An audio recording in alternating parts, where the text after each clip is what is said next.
Hey, what is going on? Welcome back to the Rare Element Sports Card Podcast, brought to you by the Denver Card Shows and iCards USA.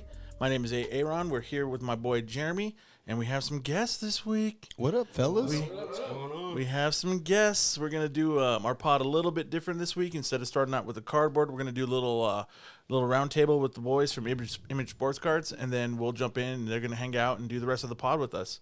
So, what's going on, boys? Chilling. Just chilling. It's kind of rainy. A little gloomy. It's a little gloomy, rainy out. Ran into a little bit of weather. Yeah, just a little bit coming south. Yeah. You guys are way down here. Yeah, we're a little south. We're a little south. Close to the border, It's we're close to the border. It's Tried to build a wall. but these are some gentlemen that we know through the hobby here in Colorado. Mr. Mike Simenow, he runs one of the best fucking Denver Bronco groups on Facebook. He's been collecting cards for a long time, and we've gotten to know him through the card shows here. Mr. Jeremy Ems, the sir with the fucking Penn State hat there. Mr. Ems, I've met you at John's for trade night. I think the first time I ran into you. Yeah. And we tried to work some deals, and then you two started dating. Yeah.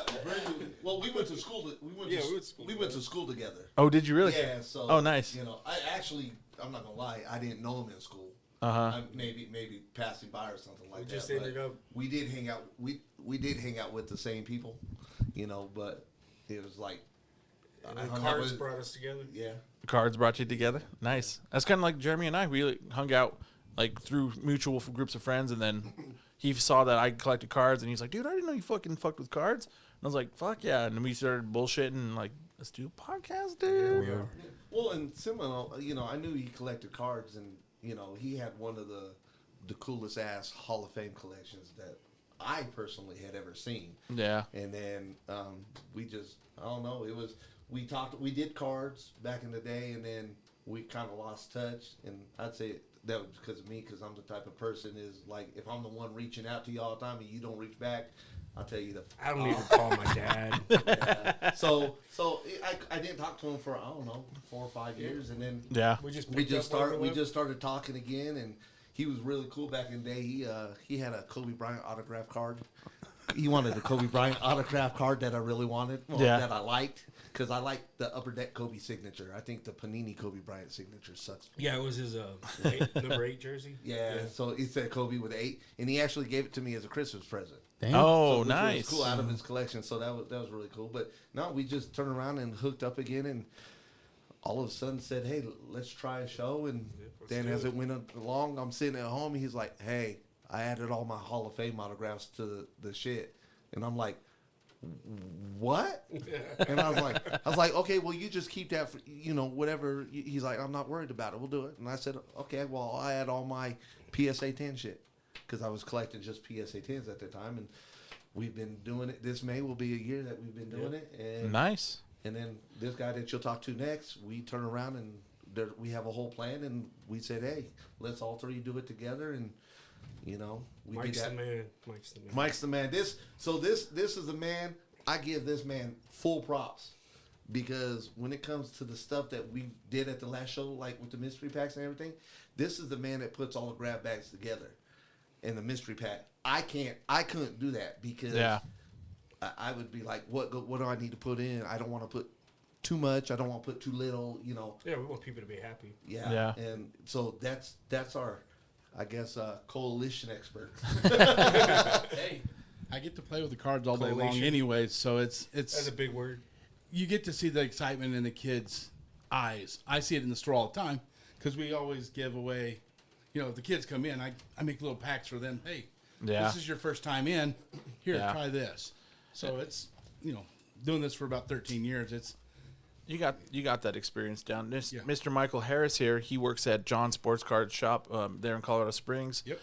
He's been there, like you said, for 13 years. Yeah, I've been with him on and off for 13, and this is my first full year as the manager of the store. Yeah. Oh, cool. Nice. So that's how we met you. Right. We go to the store and buy cards and go to the trade nights and stuff, and it's the only LCS that's the closest one to us for sure. Right.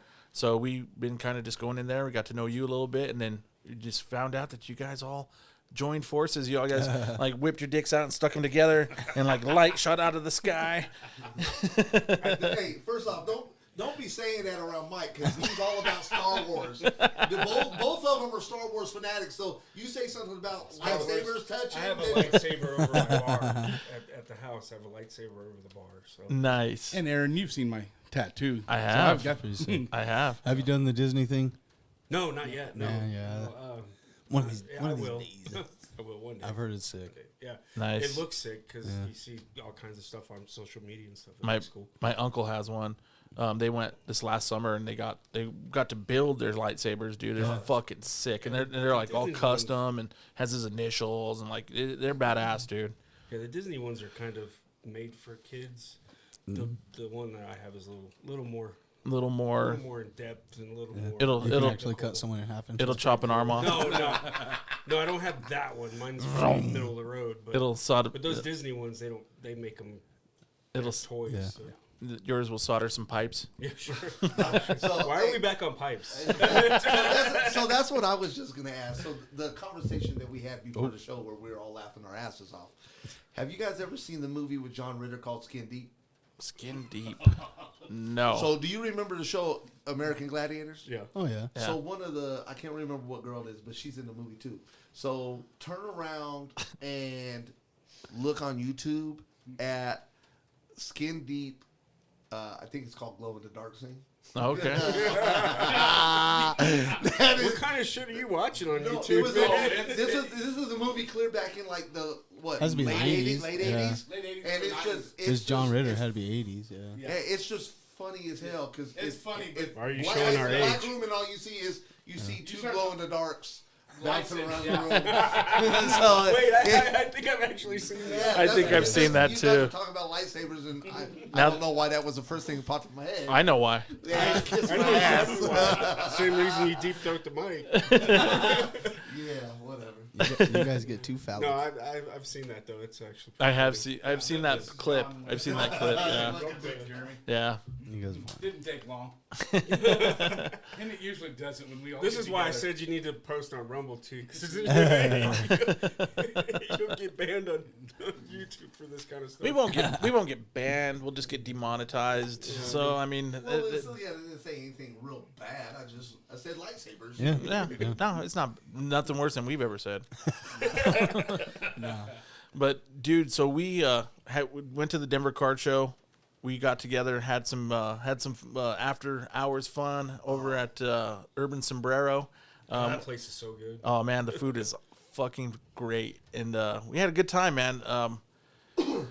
That was like our first time that the four of us got together and did something outside of cards. So the question is, what are you doing Saturday night, boys? Urban Sombrero. I thought that was the plan. Yeah.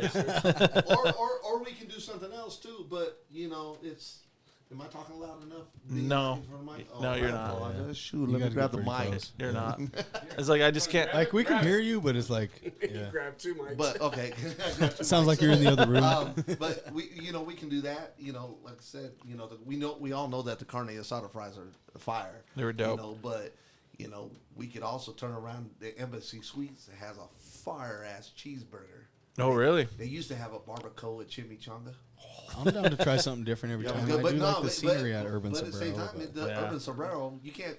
Yeah. My two favorite foods, Mexican and Italian. Yeah, this You time can't go wrong. let's show up at the same time instead of you guys having to wait on us. Oh no, it's all good. It's all You're good. gonna have to wait anyway. So Yeah, we got. He's coming Oh, up from closing I'm the coming up shop. after Oh, the shop. fucking A. Oh yeah. I mean, we'll have our chips and salsa waiting on you. Yep. I'd probably be about 4 or 5 beers deep by the time you get there. I know I will be. But that's all right. You could catch up.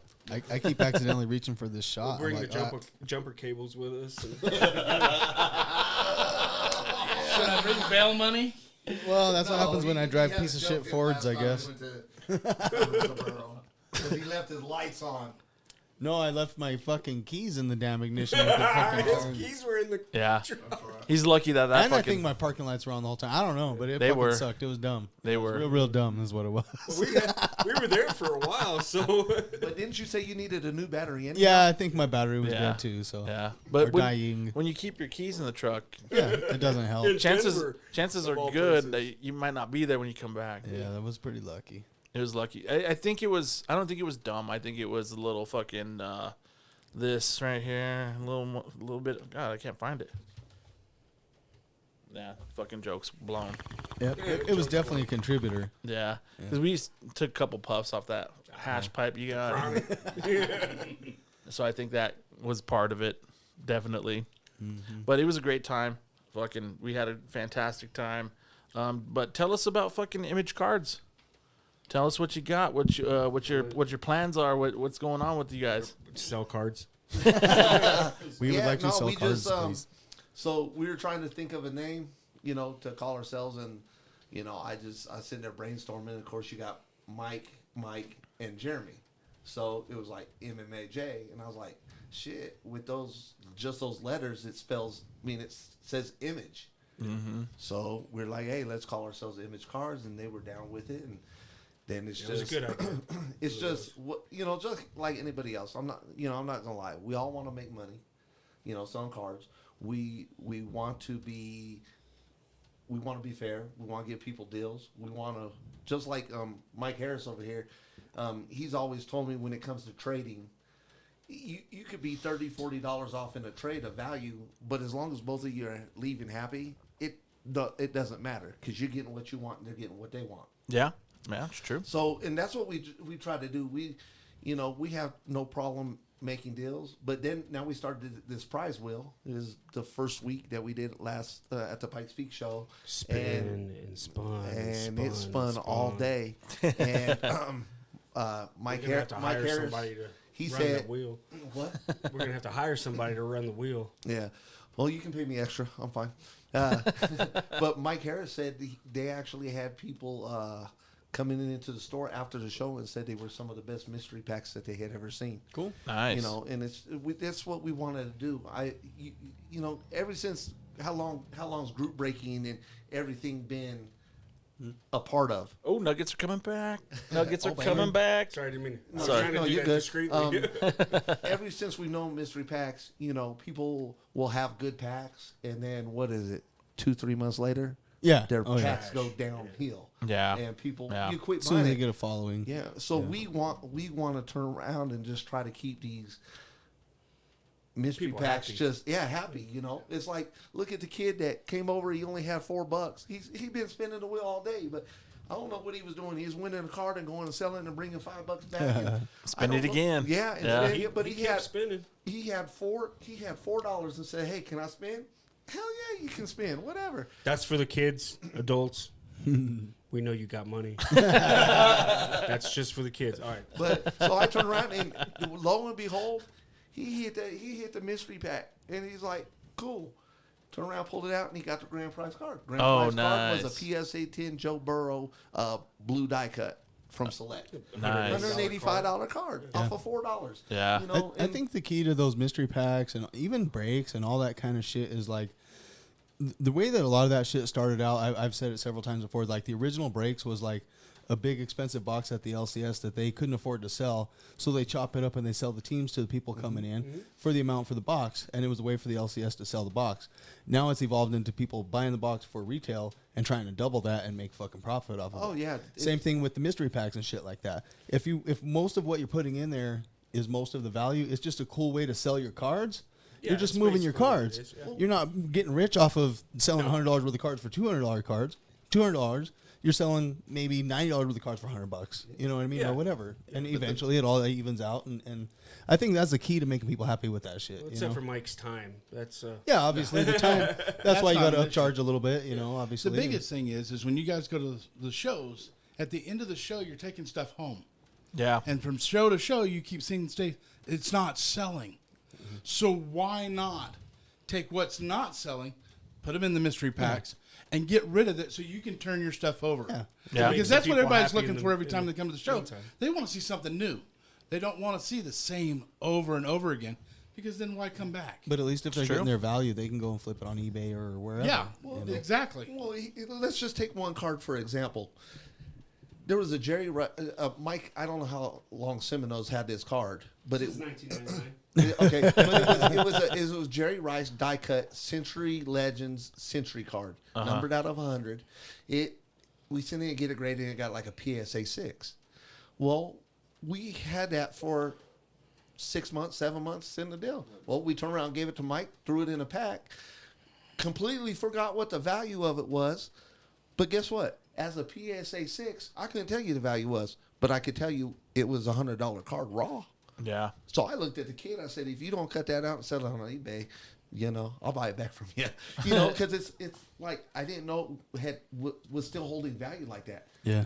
But that's the thing. Like Harris said, you turn around and things that you've held on to for X amount of months or whatnot. Yeah. Turn around and do that because someone's going to be happy to get it because they can turn around and go trade it and get something that they want. Mm-hmm. Yeah. Or keep it. I mean, Yeah. Or whatever, yeah. Yeah. Our deal is is we want people to be happy, whether it be in a deal, buying a card, whether it be that wheel thing, whatever. We just want our customers to be happy and want to come back. It's all about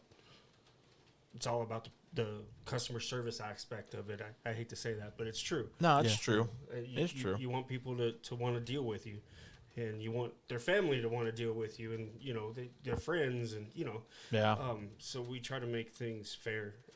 We're not out to, I guess, screw anybody. And hence where also image. So you're gonna get something good with us. Yeah. Hence where image also came from. We wanted to have that.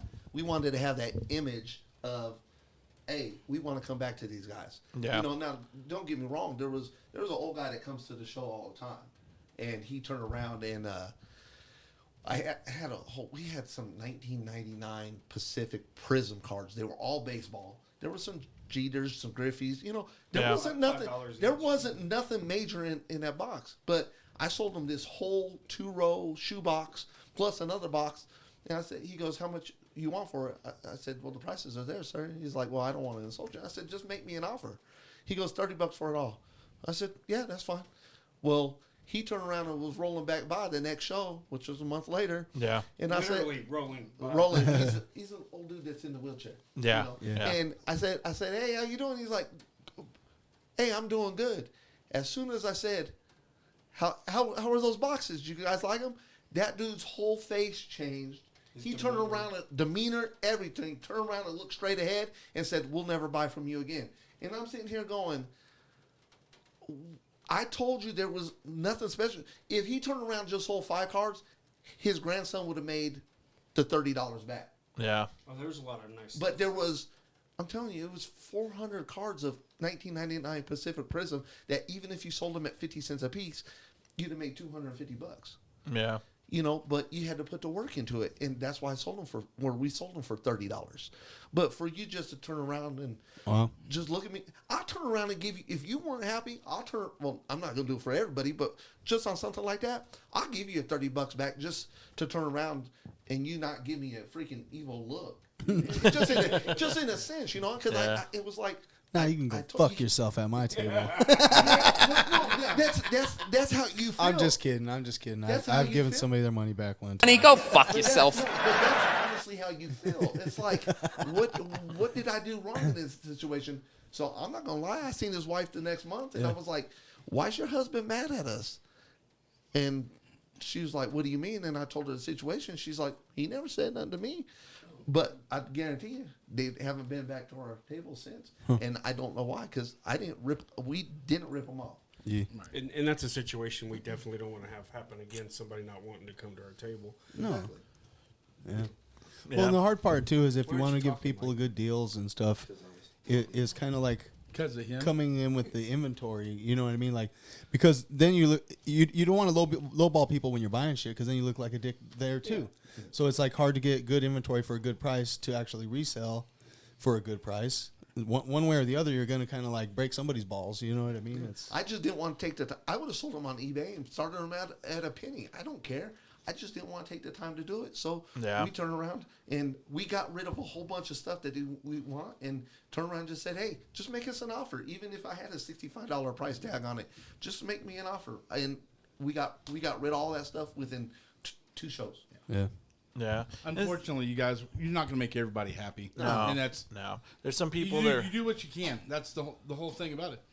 And hopefully when they do come back, I mean, I've had people come in and out of the stores, walk out and say, things on the internet, but eventually they come back.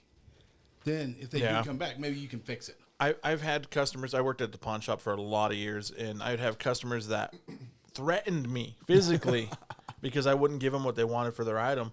They would come I've in. seen hardcore pawn.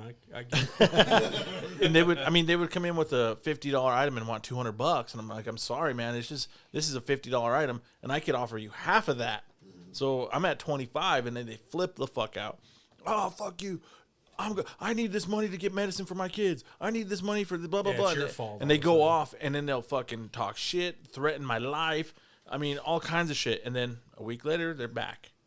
So a lot of times people are just a lot of bluster too. So like they don't really know sometimes. And when their ignorance shows, they get defensive and start saying stupid shit. Yeah. So that's part of the game too.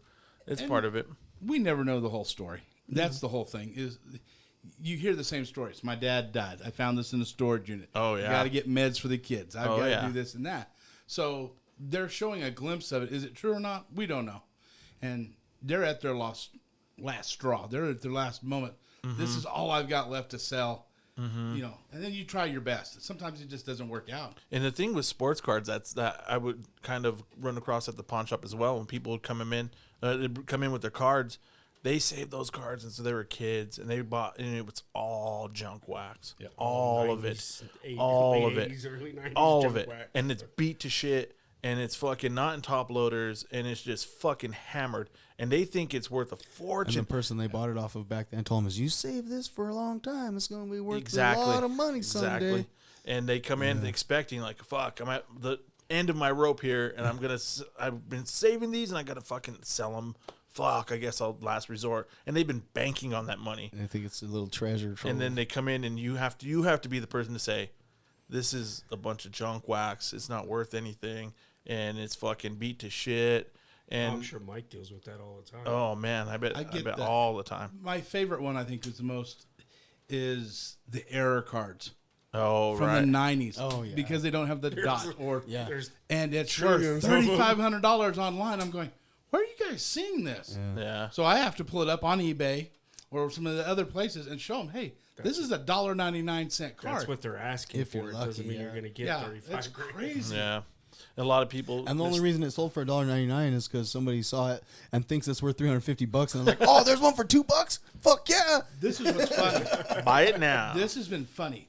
John and I have never, ever had an idea where it actually was true. It was on Amazon. A guy brought in a card from the 90s and said, hey, this sold for $280 online. We said, where'd you find it? Looked on Amazon. The guy had it for sale, $280. Right below it, another guy had it for $1.99. Going, what do you do? You can't argue with him because that's exactly what had happened. No. But yeah, there's a point to where the arguing doesn't even matter. You just say, you know what? Unfortunately, I can't make this deal. Thanks for bringing me your shit. Thanks for letting me check. Because it's all about the customer service. That's the whole thing. It's learning how to turn people down and not being a dickhead about it. Right. You know what I mean? I can be a dick. But no, you don't want it's an art form, man. It takes some doing to be able to learn how to do that because it just doesn't happen automatically. No. It just doesn't. And I was fucking pudding. I was pudding soft when I first started at the pawn shop, bro. And customers would eat me up. They knew I had empathy. They knew I had a little shred of like common decency. And they would fucking just take full advantage of it, man. And my boss was like, They're bro, like, no, I'm waiting for that dude. Yep, they would. They would, bro. And my boss was like, yo, he's got heart. corazon. My boss had to pull me aside and like, listen, you got to lose all that shit because it's not like that. Like you have to be able to stand up for this and like you have to stick by the price and be confident in your price because they will fucking eat you up, and we can't afford for you to be eaten up because it's our money here, and the more you're putting into shit, the more we're gonna have to sell it for, and we can't, we just can't do it. So it was like a big learning curve, and it takes some doing to learn how to do that. Your favorite word becomes no. Yeah. It really does. Mm-hmm. And you have to, like you said, you have to do it with tact. Mm-hmm. Because you want them to come back just in case they do find something. Right. Or they do have something of value. And then you guys can, oh, cool. I can take it back to Jeremy and Aaron or Mike or somebody and get a decent deal and be treated fairly. Yeah. And that's the whole thing. It's customer service, and getting to know the people. And that's finding out a little bit about their story. So the next time they come in, hey, I remember you brought that in last time. Right. But this time you brought something a little bit more value. This is what it's going for. This is what I can offer you. Mm-hmm. Let's see if we can't get a deal done. Yeah, absolutely. And making those sales on the other side of making the sales, if you're helping them out on this side and they feel like they could trust you, they're going to buy from you. Yeah. They're like, when they have some money and they're like looking for PSA slabs, they're going to be like, no, this guy helps me out. He's fucking cool as fuck. And I'm going to go to him. Or next time they have something cool, they're going to come to you first. Exactly. To sell it too. Exactly. They'll remember that. Like that respect that you treat them with, people remember that. Mm-hmm. And the disrespect, they remember that too. Yeah. And not only do they remember that, they tell every fucking buddy they know. And they will fucking bomb you and the card community is a small community, so yeah. So it's just always the best way, just to, like you said, like just follow that line and just try to treat people fair and try to be cool and go from there, because it gets around quick. It gets around fucking way quick. Yeah, and like you were saying, getting around quick. The funny thing is, the bad news is the bad reviews are gonna get around quicker than the good news. Oh yeah, always. That's in any industry. Yeah. The one big thing I guess I don't like overall is like we got called to come see a lot, to purchase a lot, and the guys are like, "Oh, this ain't all of it. We just brought some of it. What can you give me for this? We got a lot more at home." It's like, I want to see everything so I can make you a justified price. I don't want you selling me the junk so you can turn around and go sell the good stuff to someone else. Yeah. It's just. But other than that, that's what we want to do. Is just we want to maintain this image of, not like being the best. We want to be the best, but we don't want to, act like you don't want to be cocky about it. Be cocky about it. We just, hey, we want to keep going to those guys because they're cool or they're cool. They're cooler than Jeremy and Aaron, but that's tough, bro. That's tough sledding. I'll tell you. Yeah, it's very tough sledding.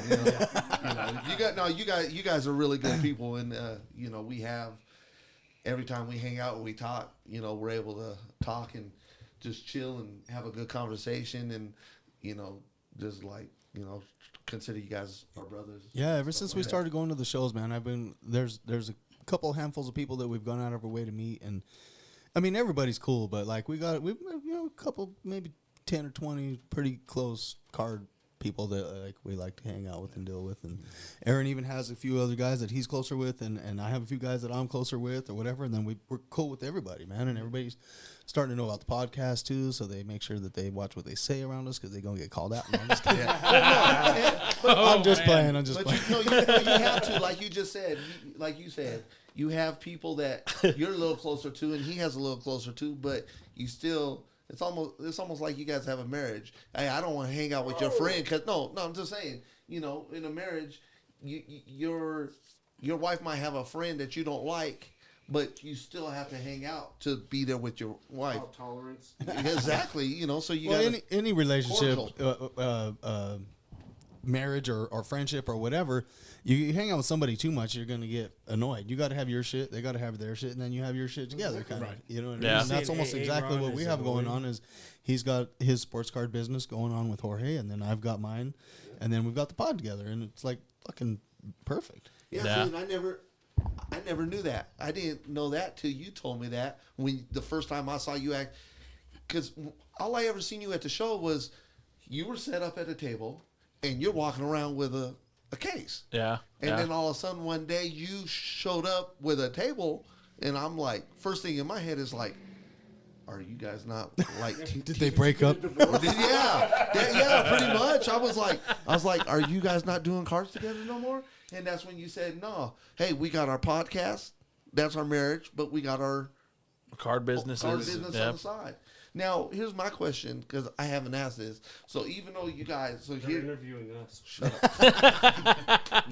So no, this is curious because you want to know more about you don't want to know more about us, but we want to know more about you too. Absolutely. So here you guys have Rare Elements, which is your podcast, and the name of your company. Your name of your company is the shop. Or No, whatever. I'm I-25 Sports Cards. Oh, I-25. And then Okay. Rare You just Elements is the podcast and The shows. sports card. The card show promotion. So, but when it comes to your table and your table, are you guys a completely separate entity, Yeah. or do you guys still collaborate a little bit? No, we never really did. We put a few cards together to buy a few things, maybe here or there, or to like pay some bills. Yeah. But for the most part, when I sold my cards, they were my cards, and Aaron sold his cards, they were his cards. Yeah. We never really even went in together on a card or anything like that. Okay. Yeah. But yeah, so our card businesses were pretty much separate the whole time. Yeah. We, like I said, I would sell some cards, or we would sell some cards or whatever, and buy some equipment and throw it into like the pod or something or like that. But mostly our revenue for the pod pretty much comes from promoting the card show. So we make a couple $100 off of that, and then we'll buy a piece of equipment or something. And then we get free rent from the landlords, pretty cool. And then Aaron had a lot of the other equipment already too. He had some mics, and he had he's got the laptop, and he already had done it before and stuff too. So he had a lot of that. And Yeah, I had an interface. I had an old audio interface that I still have. Oh no, I sold that one, but I have a smaller one. But I had that and the mics and that kind of shit. And then we've been able to make a little bit of money and do little things. So then we upgraded and got this one, this board, and the Stream Deck, and all these mics and all this stuff, and the cameras. So like, it's been really good, man. It's been working out pretty well, and we're just upward and onward with like that. And we're gonna start doing some upgrades to the studio here, and we're gonna get some furniture, and we'll have it set up to where it'll be easy. Is there going to be a green room? No, just kidding. the garage Is there a eventually. makeup artist? green closet. The garage will be the green room. Eventually, once I get the garage finished up, I'm going to sheetrock inside of there, and that'll be like the man cave kind of, and I'll have a fridge in there with some oldies. But we wanted This door will open up into there, and we can have a little. There you go. We wanted to. It's something we had talked about. We haven't got a chance to talk to you about it. I'm sorry, Mike. I'm always the last to know. What are you Well, talking no, about? it was Unless it was my idea, I'm the True last. story. the Breaking only reason why news. we haven't said anything is because it's just something that we brainstormed real quick. But we wanted to just say it, and I don't think Harris will have a problem with it. But we wanted to promote you guys to be a sponsor of the podcast too. So we can discuss talk about that later. Yeah. But I just want to let you guys know on air that we absolutely, were man. thinking about doing it, just because he introduced me to it. I don't really get a chance to listen to it because I'm either working 12 hours a night and sleeping 12 hours during the day, whatever. But I don't get to listen to it. But when I do listen to it, I enjoy the hell out of it. Yeah. And it's just, I like what you guys are doing for the card community, and I just would like to help. We would like to help support you. We're just trying our best to help grow this Colorado thing, man, along with John and everybody else that promotes shows. You guys, anybody else that's making card businesses, whatever, Yeah, we're really, really hardcore into this Colorado scene. That's what we like. We want this place to be like Dallas. We want this place to be like fucking LA. Kind of baffled that it's not, and I think that's kind of one of our topics for later. But it's like, and we'll talk about that. Yeah. Absolutely.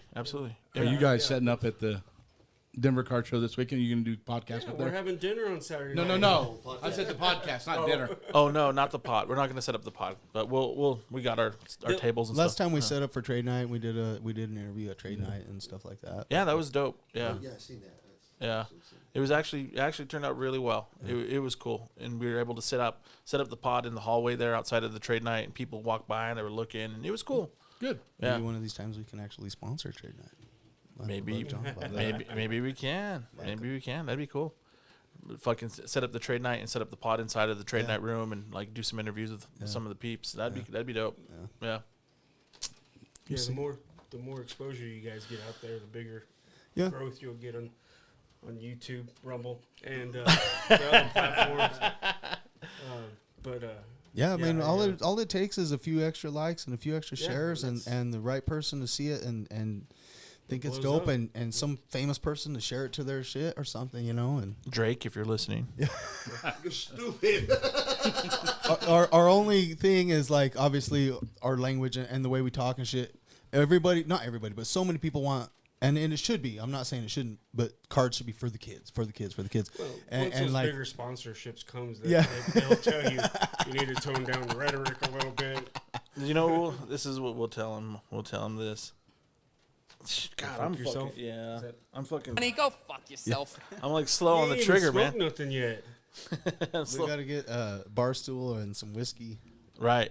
I asked Barstool I would- on Instagram. I Did you? sent them the request. Did you? They haven't replied, but it's been a while.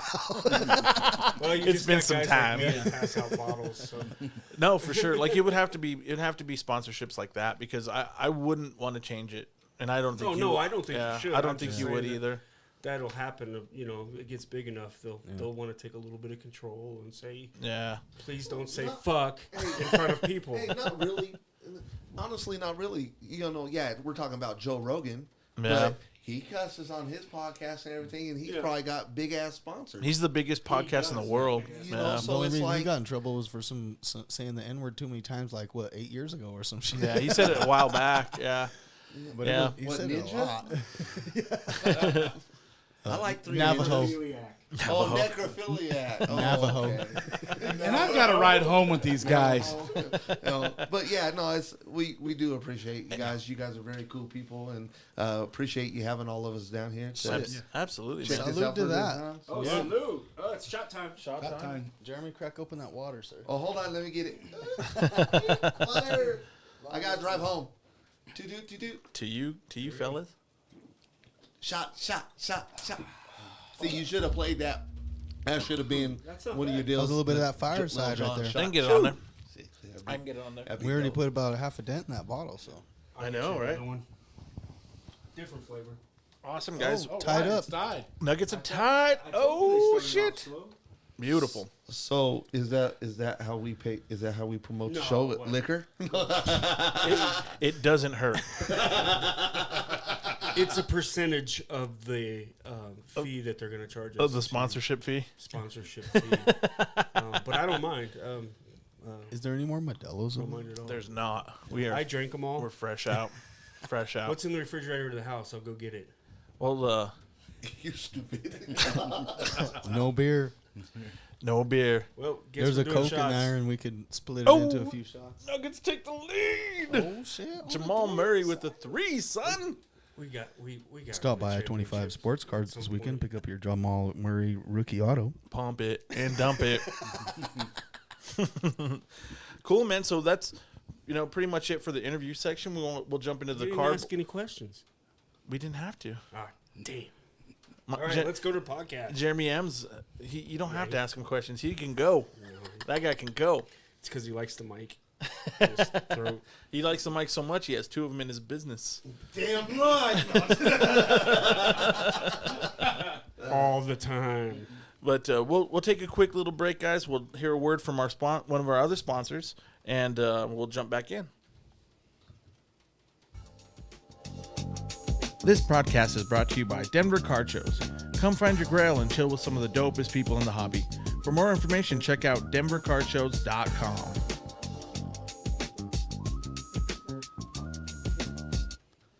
We back. Word. We back. So we'll just jump into our traditional format. We'll do jump into the cardboard. We will start off there with a little sports card news, and then we could just go around and see what your thoughts are about some of this stuff that's coming up in the hobby. Sounds good. Cool. So we're gonna rip that motherfucking shit. Rip that shit. Got this little mosaic hanger banger that I got from Scott last week. I said it was gonna open last week and tricked y'all and cracked open the Prizzy instead. So I'm He gonna psyched us out with the Prism. pop this sucker open right quick. Hey, hand me that knife, dog. That buck knife. That buck. How many packs are in that hanger? It's just one pack, bro. one But pack hanger? Okay. It's got the 15 cards or something. Yeah. Damn, dude, the buck 110. That's a fucking classic cash money knife right there. dude, yeah, I got a couple. That one was my pops's. So Oh, I dope. think this one was. I don't know. I got mine, and then my dad had his, and then That's the best knife there, right there, dude. Buck 110. the blade broke, and I sent it back. They replaced the blade for free. Yeah, they will. Lifetime. Like, and he had that knife for like 30 years. Yeah. I got one from my dad. And no, yeah, it's a perfect pops knife for sure. I'll bring you one up for the next card. He got his from his grandpa. Did he really? So I don't know if you heard it, but Mike Semino's sitting over here, and he's like, Ripped at. This dude is like a crack addict, bro. He's like, Are you I junkie? think, yeah, he's freaking jumping, dude. He's twitching. He's like, I got a little prism over there he can open up. Where's the prism? I saw that last podcast. I love me some prism. And All right, we got David Bell rookie, Boye Maffey rookie, Derek Singletary. Oh, Kenny Pickett. Kenny Pickett. We got a backwards card. Oh shit. Oh, Bam, little $5 auto. Cameron Hayward. nice. No, that's a nice one. Whammy! Can you see that? I'll Not give you really. $350 for it. There it is. Nice. Always nice to get an auto out of the hanger. Absolutely. Jeremy gets more autos than anybody I know. He gets, I'm the king of that $5 His dad auto. was I'm dope. telling you. yeah, he Oh, pulls Hayward? Yeah. he pulls Yeah. those autos. Ironhead Hayward. No, he's a His beast. Was that brother his dad? playing too. Yeah. Oh, nice. That's cool. Yeah. No, he's a beast. Trayvon Walker, And his Silver brother plays Prism. tight end for him. Mm-hmm. Trevor Lawrence. All in the family. Orange fluorescent. That one's kind of cute. Did you say orange fluorescent? Isn't that what these are? Or no, orange Reactive. reactive, I guess. My bad. Yeah, bad. I react. was like, if you got the orange fluorescent, Daniel that's like out of Jones. that's like out of 10. Yeah, but orange fluorescent. Brees, The whole Jalen thing's Taylor. pretty much orange. I mean, that wasn't a Like- horrible. like hunting orange. Right. That was definitely not a horrible hanger, Not bro. a bad Oh, we pack got at this. all. Not Shit. at all, dude. Hell I mean, yeah. that Trevor Lawrence has to be I'll at give you least a $350 for the auto. I That's $3.50. sold. Sold. It's not even numbered. Can I pay you on Tuesday? Yes. It is Tuesday, motherfucker. Or Tuesday after next. You can buy it at the show. Oh wait, Jeremy got $350 on him. Would you take 3? Would you take 3? Hey, we just bought. Why We got- why didn't we How buy do we get a Kenny Pickett in We there? didn't. We got the auto. Oh, but he gave it to us. I saw that. I seen that. I seen that. I seen it. Cool. Shit, that was pretty cool. Nice. We'll crack open a couple of. Oh, Jalen Naylor. Oh, yeah, that ain't shit. But we'll crack open a couple of those That's a prism really packs pretty to Hayward, though. cap That's- the. That orange is sweet. Yeah, it's got that checkerboard. Check it out, Mikey. Cool. Oh, we can sell it to Ryan. Yeah, it's a Steeler, so $10, Ryan. Nice. A stack of That is 50 nice. centers. Nice deal. So I didn't bring any top loaders with me, so somebody else is gonna have to handle this on the way out. I'll get you one. Out I of the think we house. can find one for you. Cool, cool. Surprised you ain't made an offer on a Pickett yet. I've got like 10 of those sitting at the house, just hanging out. Just chilling. Just chilling. Waiting for the next grading order. It's true. Yeah. Waiting for the next grading order should be my nickname. Man, I've had a bulk vintage order there for a minute, man. All my other modern stuff, all my bulk stuff came in like my last one was under 3 weeks. Yeah, My vintage though has been February 22nd. I think they got it. vintage takes a special. Yeah, dude, I didn't yeah, realize it was going to take But so damn long. our last order, we've got 153 cards in now. But our last order, I think it was 66 cards. It was about 3 weeks. Yeah. The modern, of course. Yeah. But, so they're pumping them out, which Yeah. is great because that helps with inventory. Yeah. I get really nervous about inventory, so Yeah. Let Yeah. me see Then that you'd card have again. but then you'd have a lot of people. I just want to look at it real quick. You'd have a lot of people that turn around and say, "Well, if they're cranking them out that fast, how are they really grading the cards? Are they doing this real quick? I you know, mean- like we got screwed on that order. all the our." I've definitely second to felt last that order too, but was- at the same time, PSA sells the best, so who cares? Yeah, that's yeah, well, that, you know, but I'm saying, are they doing like this? Like, are they just looking at it like Yeah. this real quick and then turn around? And, making their quota. They can't for be the day. spending much time on it, man. well, yeah, Million see, cards? I didn't know like an X Factor, like because I had bought a Tatis rookie X Factor. I didn't know if you hold it right, just right, you can turn around and dilute all that X factor and see the whole card as if it was like a base mosaic, man. Because I was trying to figure out why it got like a 7 or something like that, and so I cracked it, and when I cracked it, no, I didn't crack. I sold it raw. I made $50 off of it selling raw, but I turned it and took away all the X factor. Dude, there was like 10 dimples. Oh, wow. But you couldn't see them when you're looking at the X factor. So yeah. I was like, oh, okay. So you have to look at them almost straight across the card. Yeah. I got that magnifier now. Yeah. Got that magnifier now so I can see Jeremy. You can see his nose hairs from across the room. That's right. 20x magnifier. Dude, I'm going blind, so I've got to have a magnifying glass when I'm looking at cards now. It's crazy. Yeah. I'm going blind too. All right, where are we at? Let's do this. Let's jump into it. Let's do it. The first topic under the cardboard this week is about Monopoly motherfucking Prizm. So Monopoly Prizm came out last week. They've been selling in Targets. They've been selling the actual games, the board games that have, I think they have 3 packs in them. And then they're now just coming out with the booster boxes, or I think they're blaster boxes. They had some on Fanatics yesterday, and they sold out fucking immediately. I've been checking prices on these cards, and they're pretty comparable with the Prizm, the 2022 Prizm prices.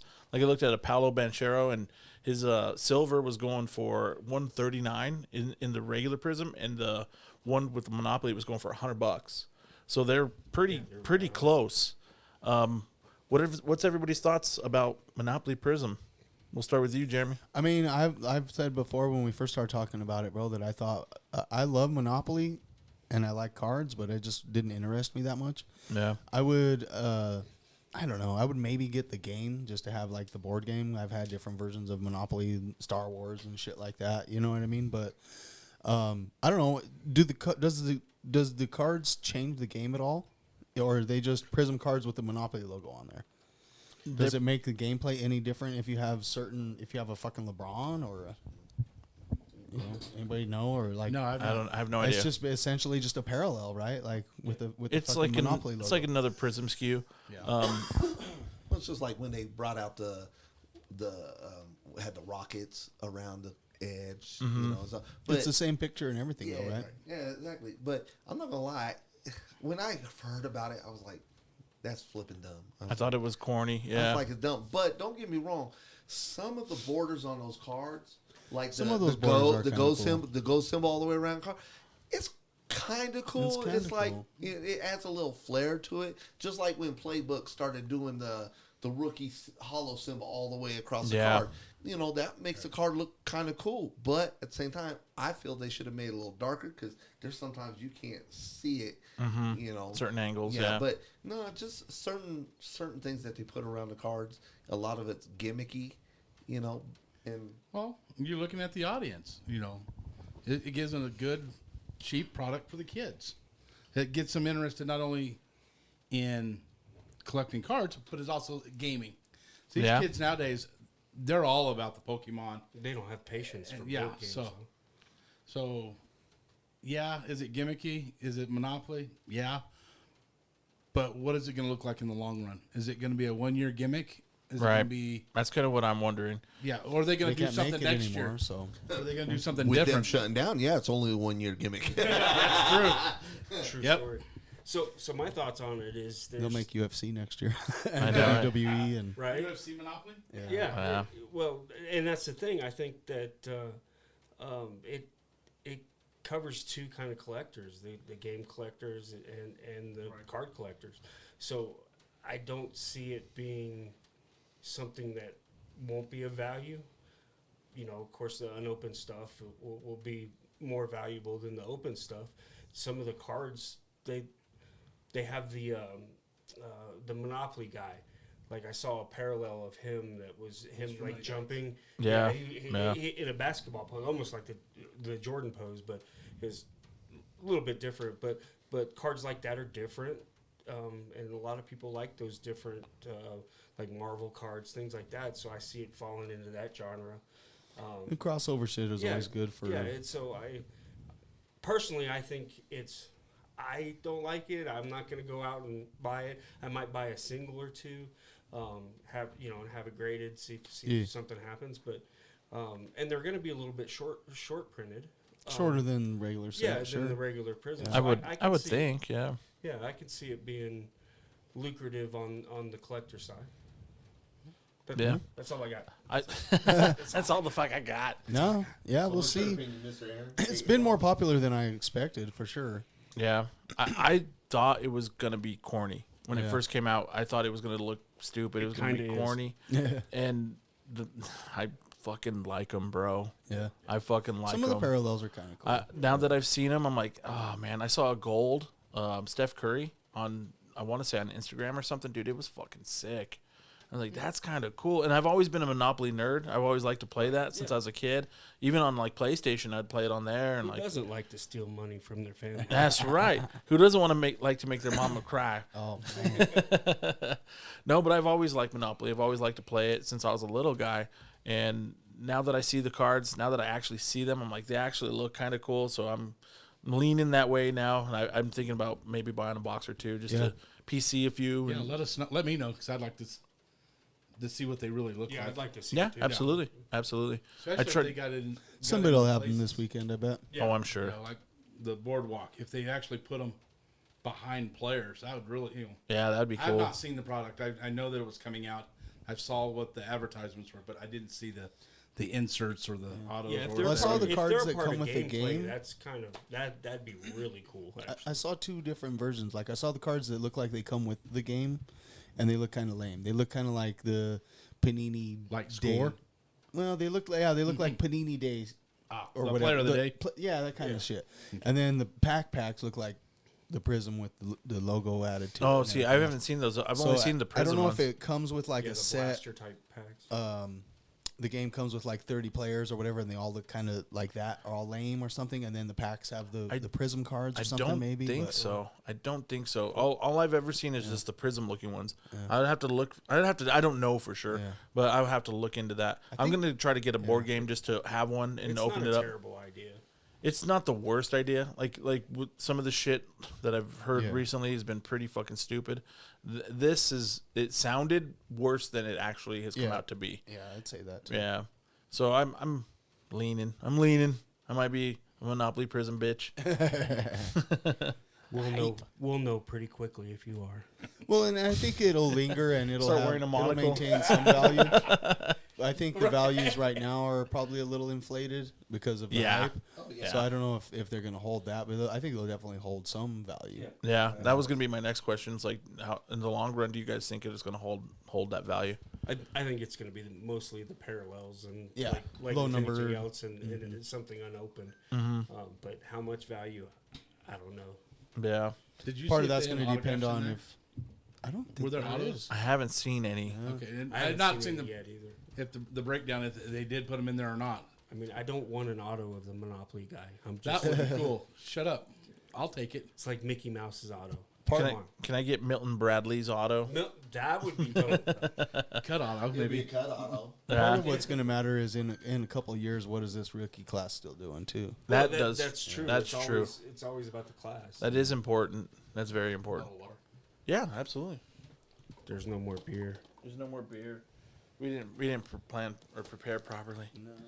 Could you pass that sir. down to Mr. There's Harris? your water, sir. Thank you, sir. Michael Harris, not to be confused with the Atlanta Braves Michael Harris.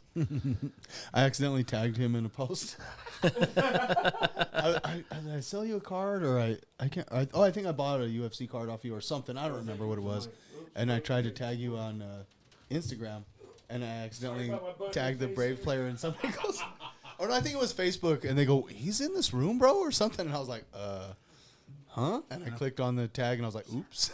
Wrong guy. Wrong, That's okay. wrong Buddy of Michael mine. Harris. Yeah. Called me the first night that he slapped his first home run.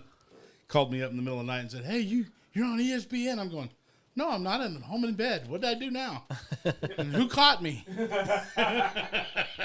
And I turned it on. I was, "Oh wow!" I didn't even know that he was up with them yet.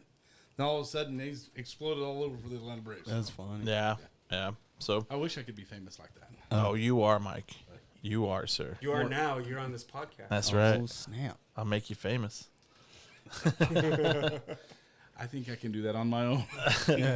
Cool. So we'll move on. We'll jump out of that one. We'll go on to our next topic. I'll get you guys another bottle, I promise. Oh, dude, don't worry. As long as you poured me a shot, that's fine. That's what's up. Yep. But the next topic under the cardboard this week is about another fucking whatnot breaker that just got caught doing some shady shit. Apparently, what was it? Bleacher Breaks. Yep. Bleacher Breaks.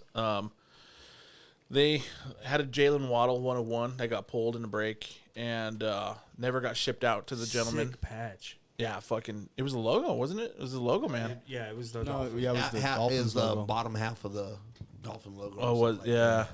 It was a nasty card. It was immaculate, wasn't it? I think it was immaculate. I believe that's correct. Yeah. Could have been NT, but immaculate is separate. Yeah, it's one of those two. It was one of the higher end sets. Definitely a sick ass card. Never got shipped to the guy. The guy filed a claim, was bitching at him, and they're like, file with whatnot. No, actually, no. I think they gave him a couple of boxes. I think they gave him a box. They reimbursed him like $2,000 of the stuff. Like a box of Select and a box of something else. Like they that's how they handled it. And he was like, whatever. Yeah. So he gets those boxes and he goes along with his day. And then months down the road, he sees a fucking Instagram post of a PSA submission that they did, and there's that fucking Jalen Waddle card. Yeah. And he's like, "What the fuck? That was supposed to be my card. Never got it." And he filed big old fucking complaint, and it turned into a big old deal. And apparently, this company Bleacher Breaks, they do repacks, and they do the repacks are called the Ultimate Sweat. And I've seen these before. I've seen them on some breaks that I've watched, and they just are basically one card in there. And I don't know exactly how much they are, but they're pretty expensive. But you have a chance of getting big cards like that, or But you're usually going to get something decent. Every time I've seen them open, it's usually a PSA 10 or BGS 9.5 is something cool. But you're not always going to get your money back. But that's how repacks go. So apparently they were trying to get that card and use it for their Ultimate Sweat repacks. So it's blown up all over the internet. What are your thoughts, Jeremy? What do you think about this shit? I read just today that actually the homie ended up getting the card. So they finally Really? they bought it back from the guy who won it in the sweat pack or whatever and sent it to the dude. Wow. But it's kind of like after the fact, after everybody was about to jump him and shit. Right. Now they're like, oh, yeah, no, we'll make it right. Trust us. We're still good. And Oof. yeah. So that was in the sport. I tagged you in it, but you might not have got it. No, I don't it think was in I've the seen sports it yet. card scammer tracker group in Facebook. So That's a good group. yeah, the guy was actually posted in there saying, oh, they made it right. Be nice to him now, guys. Whatever. But once you lose that credibility, Yeah, it's of done. course everybody was like, "Nah, fuck them." Still, he's like, I even told him, I was like, "Congratulations on getting your card back, but fuck those guys." Basically, You motherfucker, you. That's what pisses me off about the hobby. That's the one thing that really pisses me off. It's like you turn around and we've seen it all the time. It's like, I don't want to spit out names, but Yeah. I remember there's some mystery. Like Brandon Cooks to 99. You stupid. yeah, But no, like they had repacks and they were giving away a Zion Williamson National Treasures autograph card, and there were 100 packs, and it didn't get pulled to the last pack. Yeah. What is the odds of it being pulled last pack? And then the person, Almost zero. exactly. Yeah. Right. And then the person that won it only had one spot. And they were new to the group. And they were new to the group. Oh, shit. So here's my thing. It's like you didn't put it in a box till the very last pack. This, for one, that's how I take it. And then there's other shady stuff, like they turn around and cut a card up and stuff like that. And just things that I'm talking about, people are going to know who I'm talking about. Yeah. But fuck them guys. is that exactly why do we keep You if motherfucker, you. people keep doing this stuff? Why do you keep breaking with them? I'm going to call this one out, backyard breaks. How the fuck are they so fucking big when they turn around and did that shit with the Trevor Lawrence all of them kaboom? go platinum. All of them that have fucking burned so many people. And people still break with them. It's just like, no, fuck that. Let someone else come up and that don't want to screw you over. Yeah. It's you become greedy and you screw people. I'm not gonna.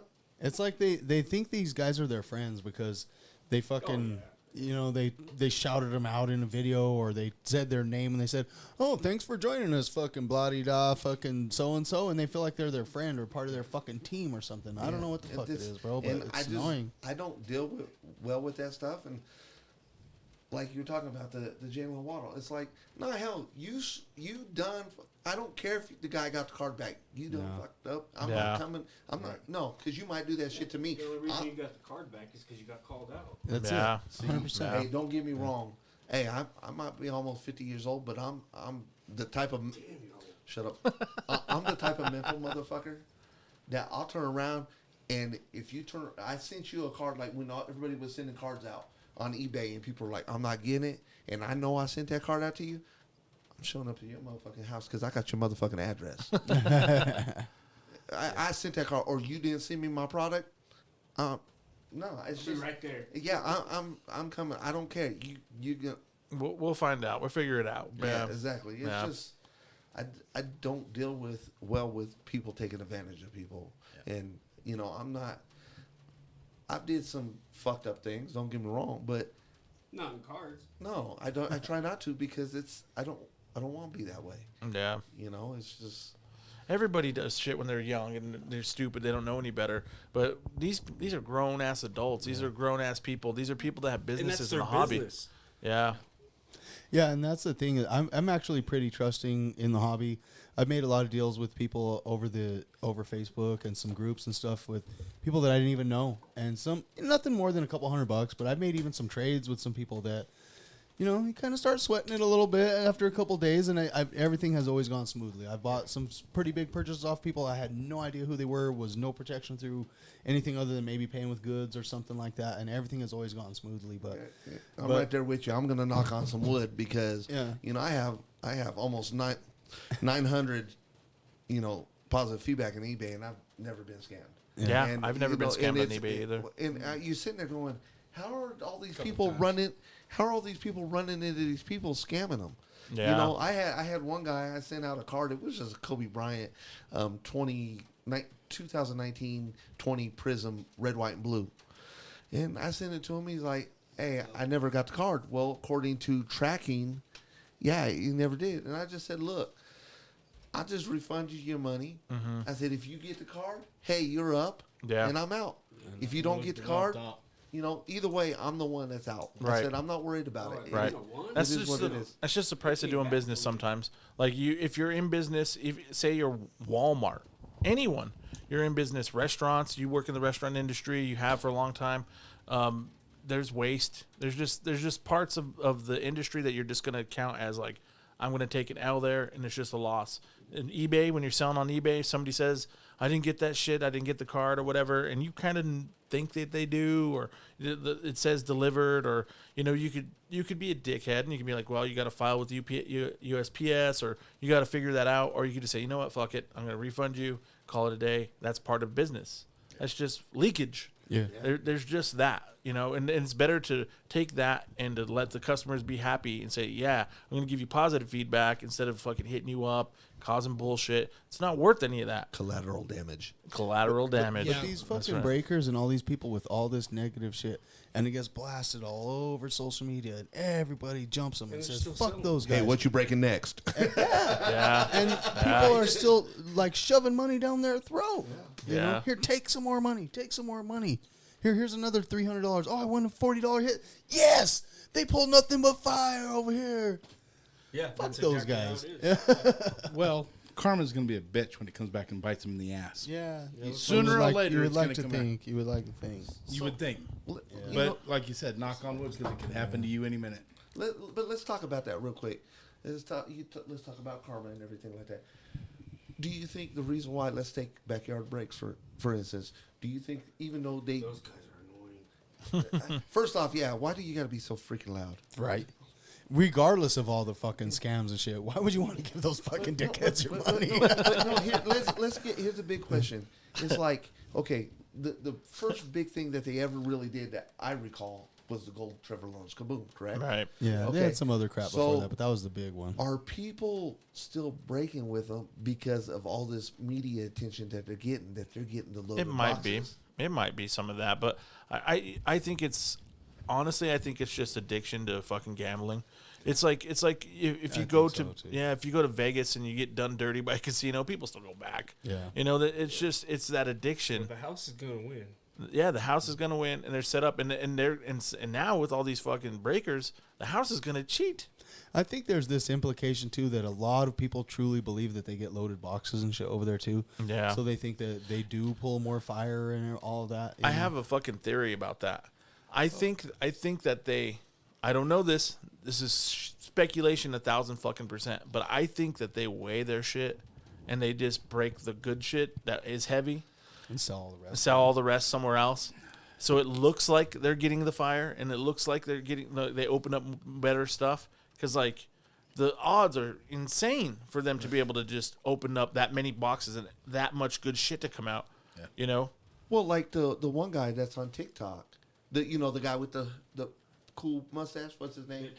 The Canadian. He got a real long mustache. He brings all this stuff up. Like, he brought up the Jalen Waddle card on TikTok, but there was some guy that turned around Coach. It's Coach. His name's Coach something. Oh, but, yeah, I know who you're talking about. So yeah. he turned around and I guess he made a video about someone who ran the numbers on backyard breaks, doing the breaks. Astronomical numbers. And the numbers, the odds of them hitting the 4 top cards out of that product were like 0.0 to 1. Yeah, it was just ridiculous. This astronomical, and it shouldn't have been happening. But now let's turn around and talk about Platinum when they were getting all the national treasures through Luka. I mean, when Luka was a rookie, they pulled out the 101 Logo Man, the 101 Logo Man Auto, then the both Trae Young Logo Mans.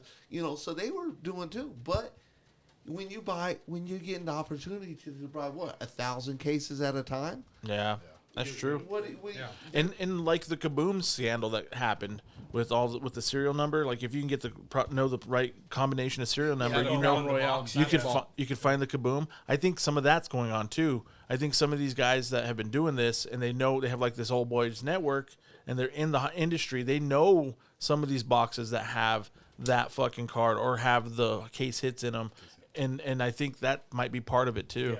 Yeah. No different than when people said that people were paying certain people at PSA, to turn around and give them tins. Oh, that was Beckett. Well, there's PSA also too, PSA Was there a too. PSA one too? Yeah, it was a big old scam saying that these Because had a lot of the insiders. big group submitters would have a personal rep at PSA. Yeah, right. And so they would send them to this one guy or whatever, and then that's who they would deal with the whole fucking time. And Get Yeah. kickback over it. Yeah. That's crazy, man.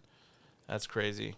But I've heard the same thing too. Like I said, I don't have proof, but I've heard the exact It's same thing. speculation. Yeah. yeah, it's speculation. There's a lot of rumors, but a lot of times, man, when there's smoke, there's fire, and people wouldn't just make shit up. Sometimes Sometimes people will. they do if they're Yeah, just some hating. people. Yeah, there are some haters for sure, but But there's a lot of people out there that like to walk into fire, and that's why they still break with these group that absolutely, scam people.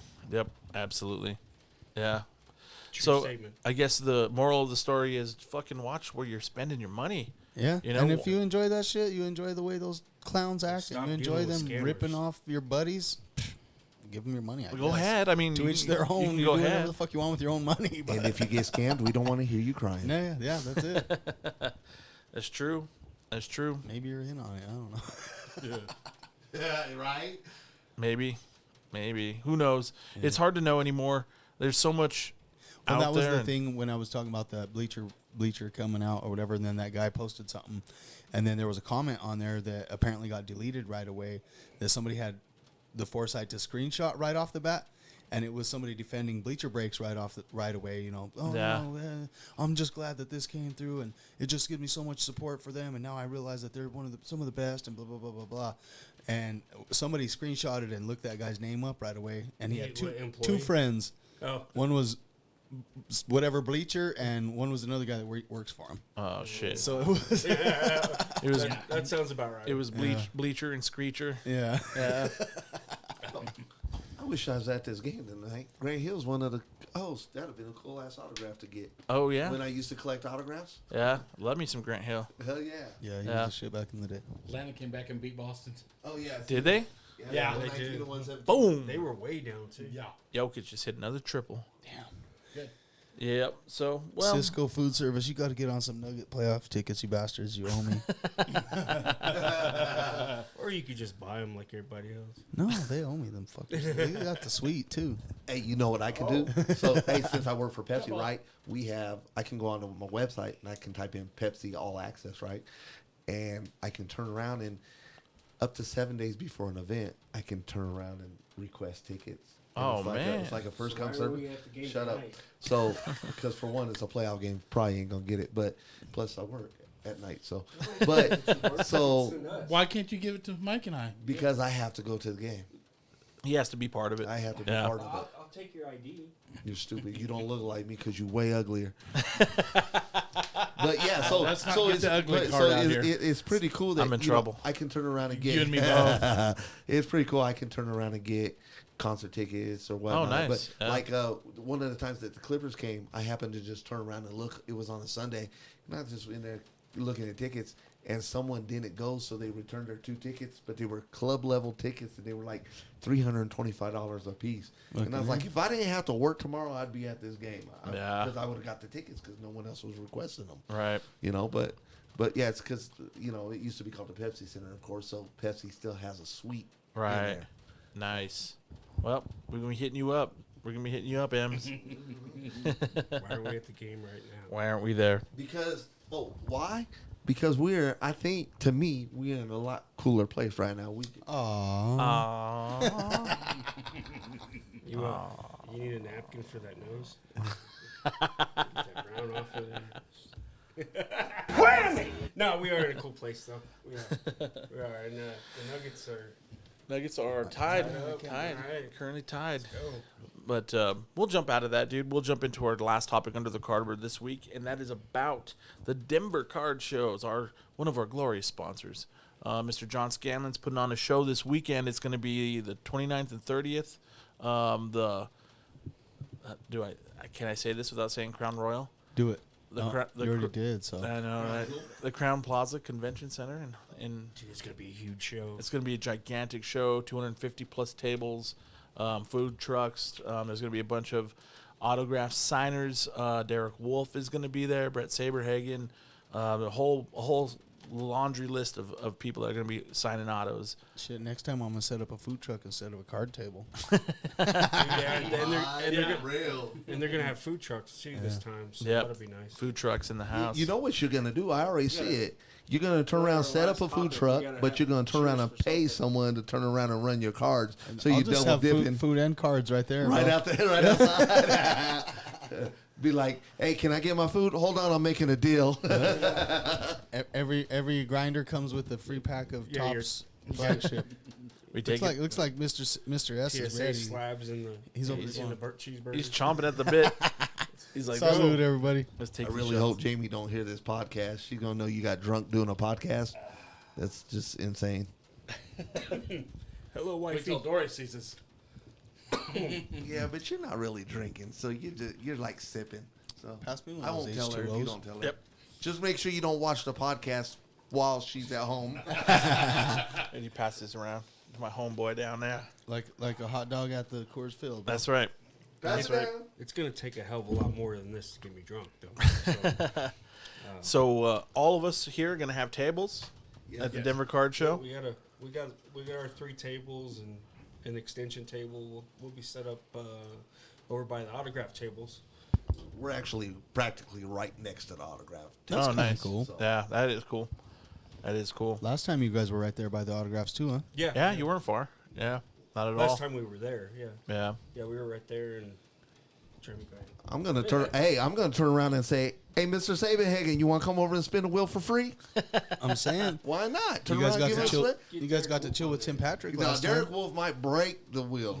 We don't need that. Yeah, he's a monster, man. But hey, you never know. They might come over and be like, just to do it. You never know. Get it on video. I That'd be tried to pretty plug cool. the pod to Derek Wolf last time. I gave him a card, and I was like, we'll do the sports card podcast. You had him sign Check that it out. redemption, right? He didn't throw it in the trash. He stuck it in his pocket. So yeah, and then I had him sign my Oh, redemption he's a card. nice So guy. He seems Yeah. like yeah. a nice guy. Do you listen to him on the radio? Yeah. Yeah. Yeah, I have. Yeah.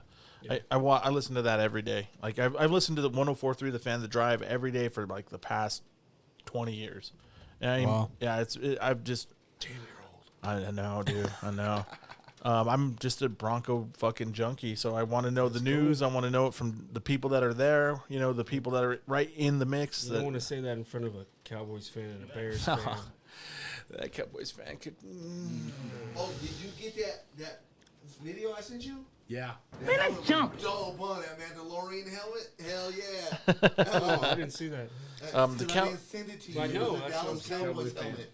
Cowboys beat the Broncos in the Super Bowl like months before I was born, so It's all been downhill. I will hate them. I will hate them forever. That's okay. That was the first Super Bowl I watched with my dad. Was it really? Yes. Yeah. Yes, I am. That was 77 season, 78 Super Bowl. 77. Yeah. It was January of 78, and I was born in October of Oh, 78. damn, I was around then. Shit, I'm old. I was about, I was 6. Yeah. 6 months old. Yeah. Almost Were you? 7. I was Yeah. a little bite. I was about 7 getting ready to turn 8. I was still two-ish. pissing in I my was Pampers. And that's the first game I ever really remember. No, so the show's gonna be like huge this time. Show's going to around. be And awesome. I'm glad it's growing. Right. It's that show. The Pikes Peak show is growing. I don't see the hobby slowing down anytime soon. No. I mean, I know the market's down a little bit, but the show. No, everybody was scared because cards. They went back to where they were supposed to. Yeah, be. they Really, should is all be. it was. Yeah. And now there's room for cards to go up and down, because a player does good, or he makes the Hall of Fame, or he crashes his car, or Well, All Or the shoots his mom. yeah. all the stock card means stock market guys. Speak the English. Shut up. All the stock market guys went back to doing the stock market. Yeah. You know. Anybody that came into the hobby and was overly calling it a hobby was treating it more like a business. Yeah, well, you know? that's because during COVID, And there's nothing wrong with making money off of it too. I'm but- telling you right now, you probably had 100 guys in the stock market turn around and call each other up and say, "Hey, we can manipulate the market and make buku dollars." And then once it was done, and they they bounced. turn around oh and yeah, they made a kill. Just like they do with every you stock. know, but Yeah. it's It's back to We'll us. see. Just like they were doing with People crypto that for a belong while. in the hobby. it's gonna slow down this summer though, is it not? Because during the summer, Pikes Peak, like just last year, Pikes Peak wasn't able to get that room for those 3 months because of all the stuff. Yeah, and they usually takes a break around that time anyway Yeah. for the national and stuff like that. But July and August is usually when they take their break. Yeah. You know, so that's a little slow, but you and still there's a got lot the more shows up in stuff Denver going and stuff on, like a lot that. more shit to do as far as just doing things. Well, you you know, figure these guys also got to do family stuff. So Yeah. And not we much are time for them to do it. right. vacations. We are in Colorado. I mean, summertime is Mountains and cash reservoirs fucking and- money for Yeah. tourists, yeah. outdoor leisurely activities. I know I do a lot of more fishing and a lot more camping and Oh, stuff yeah. when summertime rolls around. So I mean, I get that. So the shows slow down, but not terribly. Well, the hobby doesn't in general. The shows might, but the hobby in general doesn't. Right. You know what we all need to do? So, When the Western Stock Show's in and there's no card show going on, I heard there's a guy that goes up there and sets up at the Western Stock Show. Sets up with And cards. He sets up with cards and sells because you got all these dudes up there with fucking buku dollars. And you're the only show in town right there. Yeah. That's a great idea. probably expensive though, huh? What's Hey. charge you to set up for Yeah. a table? It might charge you. I mean, vendor booths I are don't generally know. not that much. No. It just depends on what kind of booth. But yeah, that's not You a could, terrible you could idea. either make money or not make money. Yeah. Either way, get and your have name a out good there, time doing hang it. out. 'cause Yeah, They serve beer there. Yeah, that's key. Yeah. There's beer and Yeah. probably You gotta decent smell food. shit all day long, but That Yeah. does suck. be no Cow different than shit Mike sucks. Semino sitting in the bathroom. What'd you say, Jay? I didn't hear you. I apologize. I said cow shit does suck, bro. I hate the smell of cow shit for sure. What'd you just say?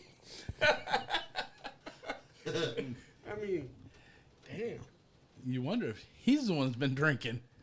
I said legitimate facts. I mean, I thought you guys were homeboys, but I know. I don't even know this guy. It's, oh, he's hitchhiker. yeah. You guys just threw Jeremy's clothes on him. It's that Penn State hat. It's that Penn State hat. But So what the fuck, Penn State, dude? I mean, and Chicago. It's because he likes. Are you not from here? No, I was born and raised in Colorado. Okay, It's okay. just I have always liked the Penn State symbol. I mean, that's cool. I've just something about it ever You know, since I was I've- young. Answered the question. Shut up. I've liked it too. I've always thought. Yeah, it I don't know what it is about it. It's just something. Just always, I was very I don't intrigued. hate So I would try to find coats and stuff like that. So it's the only hat I buy. I had some. wore it forever. But I do. Maybe Just it was an even though they're playing. experience there at Penn State that he had that he liked. No, I've never been there really. But just Maybe the they uniforms, coached him Who even the fuck wants to go to Pennsylvania? though they're just plain uniforms, I think the white helmets with the navy blue stripe and then just a navy blue, or even when they're in all white and Looks they just dope. got navy blue letters. Yeah, he's probably gonna call me a closet cowboy fan. I can already see it coming. You know what I'm saying? But Have you it's just. seen- But then Chicago, That's kinda what I was when thinking. I was a kid, I was a 49er fan.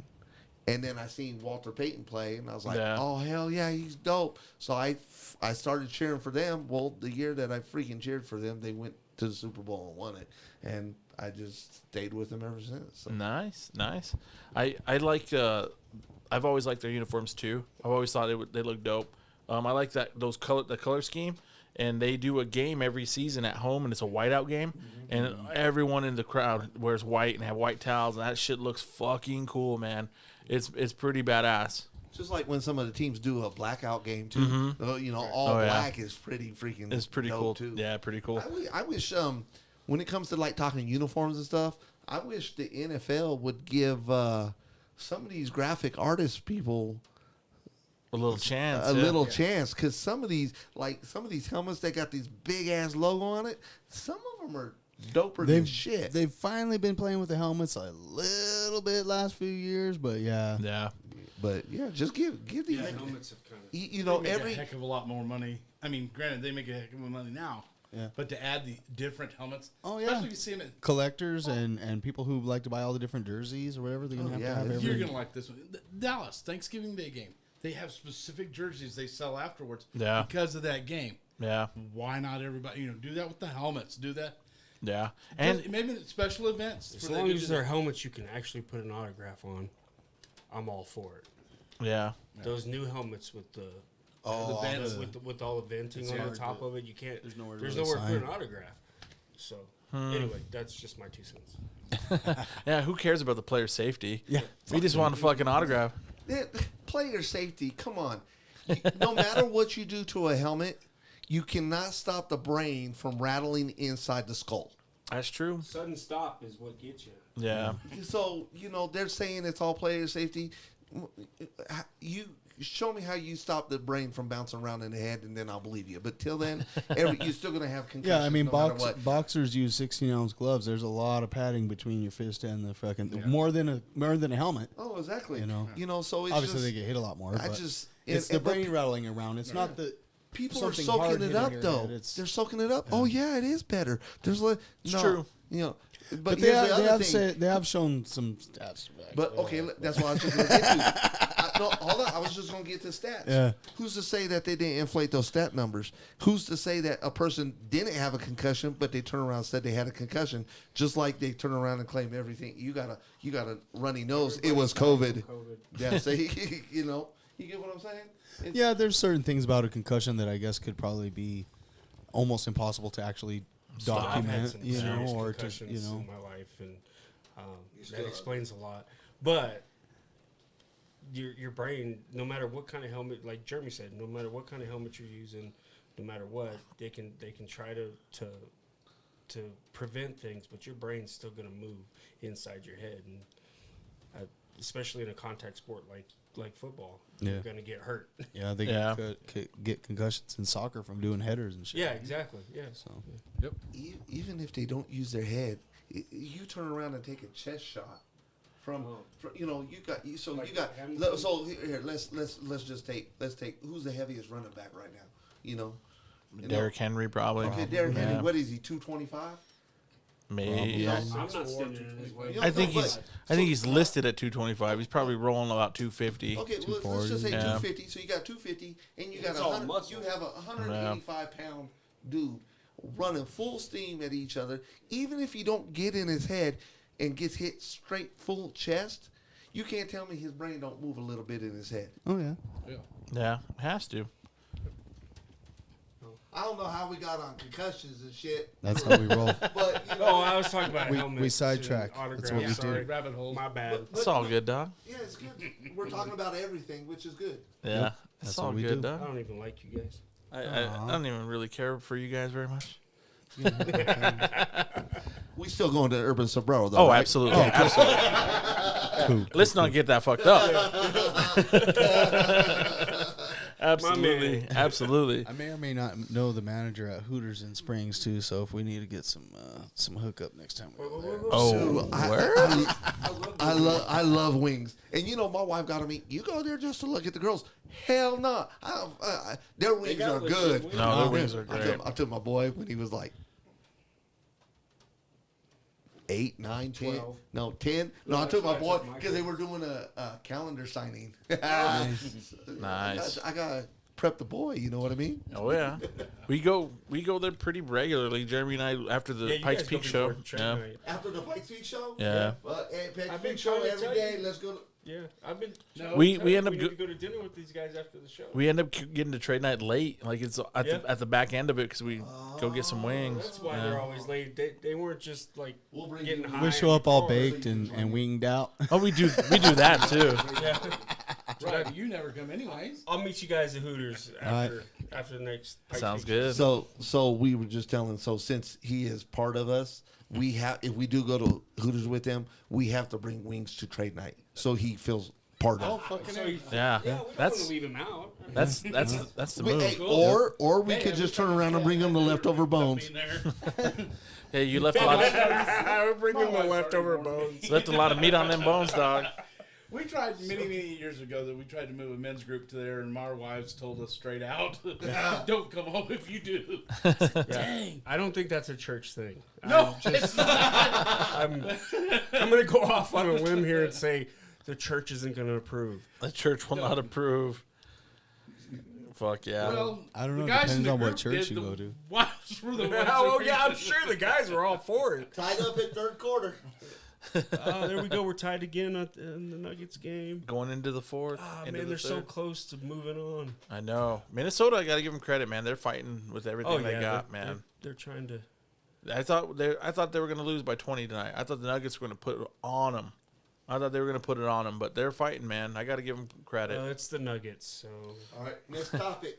Or we still on the same topic? No, No, I think we're we're on good. the last topic for the night besides UFC, No. which is a Hey, Jeremy. hey, Simona, let me run this shit. Oh, I'm bad. I didn't mean to take over the pod. Yeah, we're not even close to that yet. So, Oh, so pour another shot. Hey, I gotta take a piss. Right there. There's a bathroom right there. hey, if we ever do this again, he is not allowed to drink. Are we cool with that? Are we all in agreement? We'll pour tea in the bottle, iced tea. Oh no, Look at it. Tell me his eyes are not glossy. a little bit. You guys need to help me, or somebody come hold this one. Jeremy, that's your job. He was talking to you, Jay. But we'll move on. Well, Mike is taking the leak. We'll move on. Actually, let's hear a word from our second sponsor, iCards USA. So we could get a little attention to iCards, and then we'll be right back with y'all. Cool. Hey, yo, everyone, make sure you come on down to the iCards Super Summer Show at the Doubletree Hilton, 6900 Tower Road in Denver. It's going to be on May 20th. Doors open at 9 a.m. The show's going to end at 4 p.m. It's going to be free admission, so get down there and find everything from sports, non-sports cards, Funkos, comics, Pokemon, toys, and more. For more info, go to iCardsUSA.com. That's iCards with a K. Peace. Awesome. So that was a little spot for iCards USA. Mr. Jeremy did that spot. It's pretty fucking good. I don't know. I'm starting to think it's kind of lame. You think? No, I'm just kidding. Oh, I was like, nah, I thought it sounded pretty good, bro. Yeah, I thought it sounded that pretty here. good. Jeremy. I just hate hearing my own voice sometimes. Oh, Did you do dude, that here in the studio here? Yeah. Cool. it's the worst to hear your own voice. And every week when I edit, I have to hear my own voice. It's fucking miserable. It's You're like, is that how I really sound? You know what's even worse is seeing your own self on the camera. When I look at the YouTube videos, oh, it's so fucked up. You did one the other night. I don't know what it's for. But I didn't recognize your voice at first.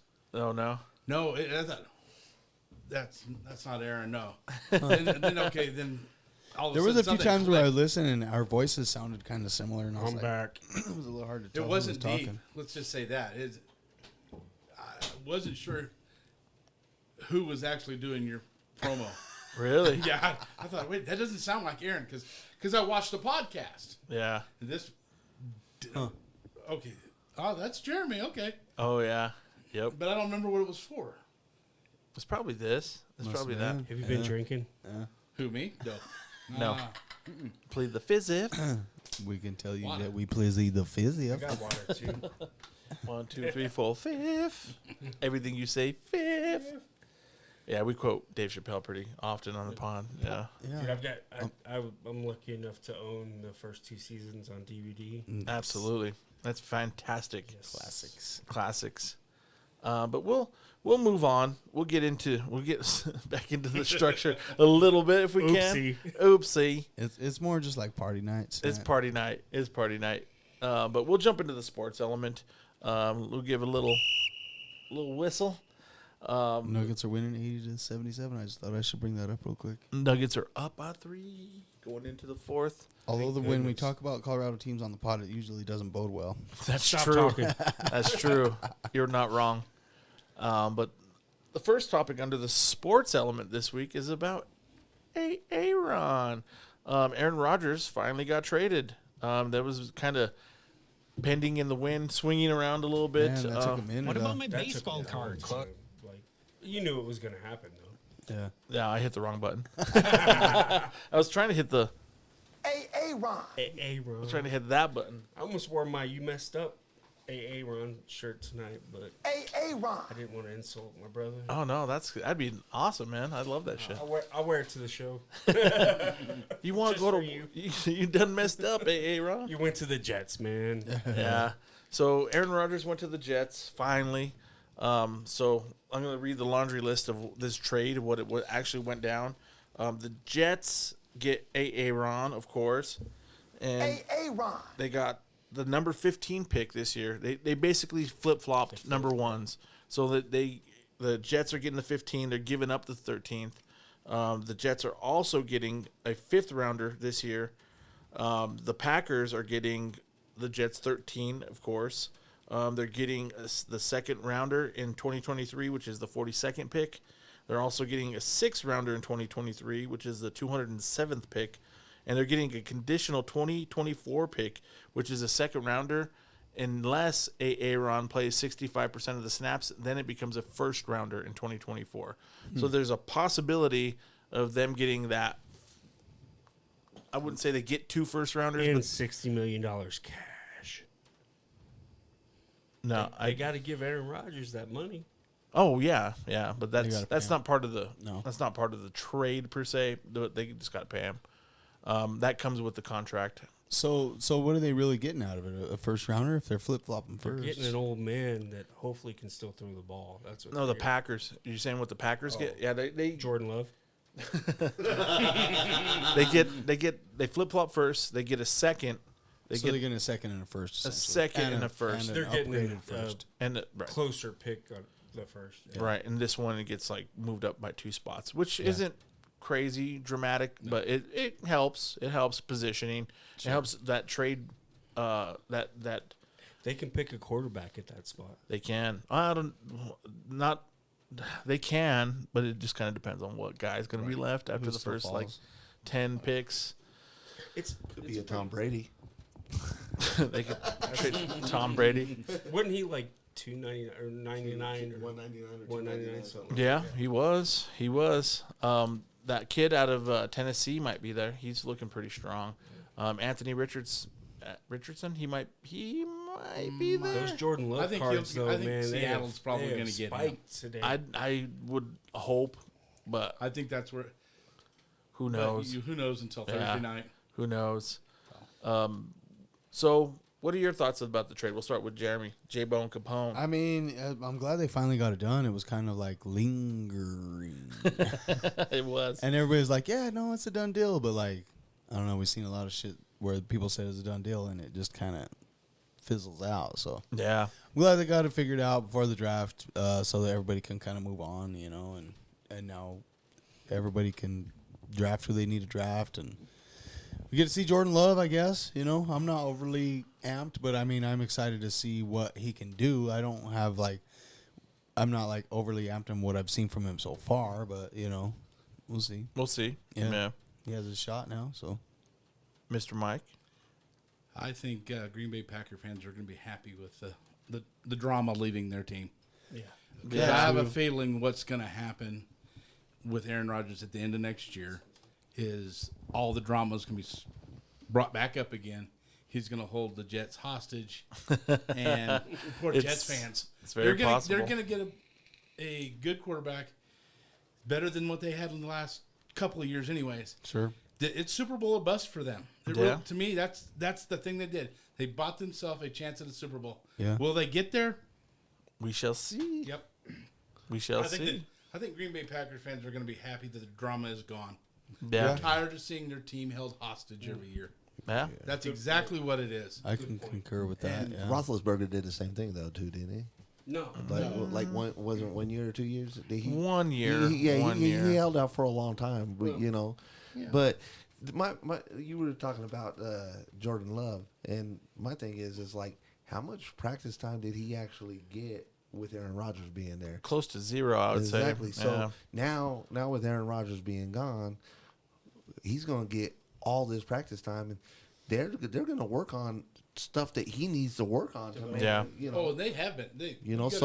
I got a feeling you're going to see him come out just balling. I think he's going to come out balling out, but at the same time, I'm not going to lie to you guys. You know how much sports I actually watch? What we got on TVs.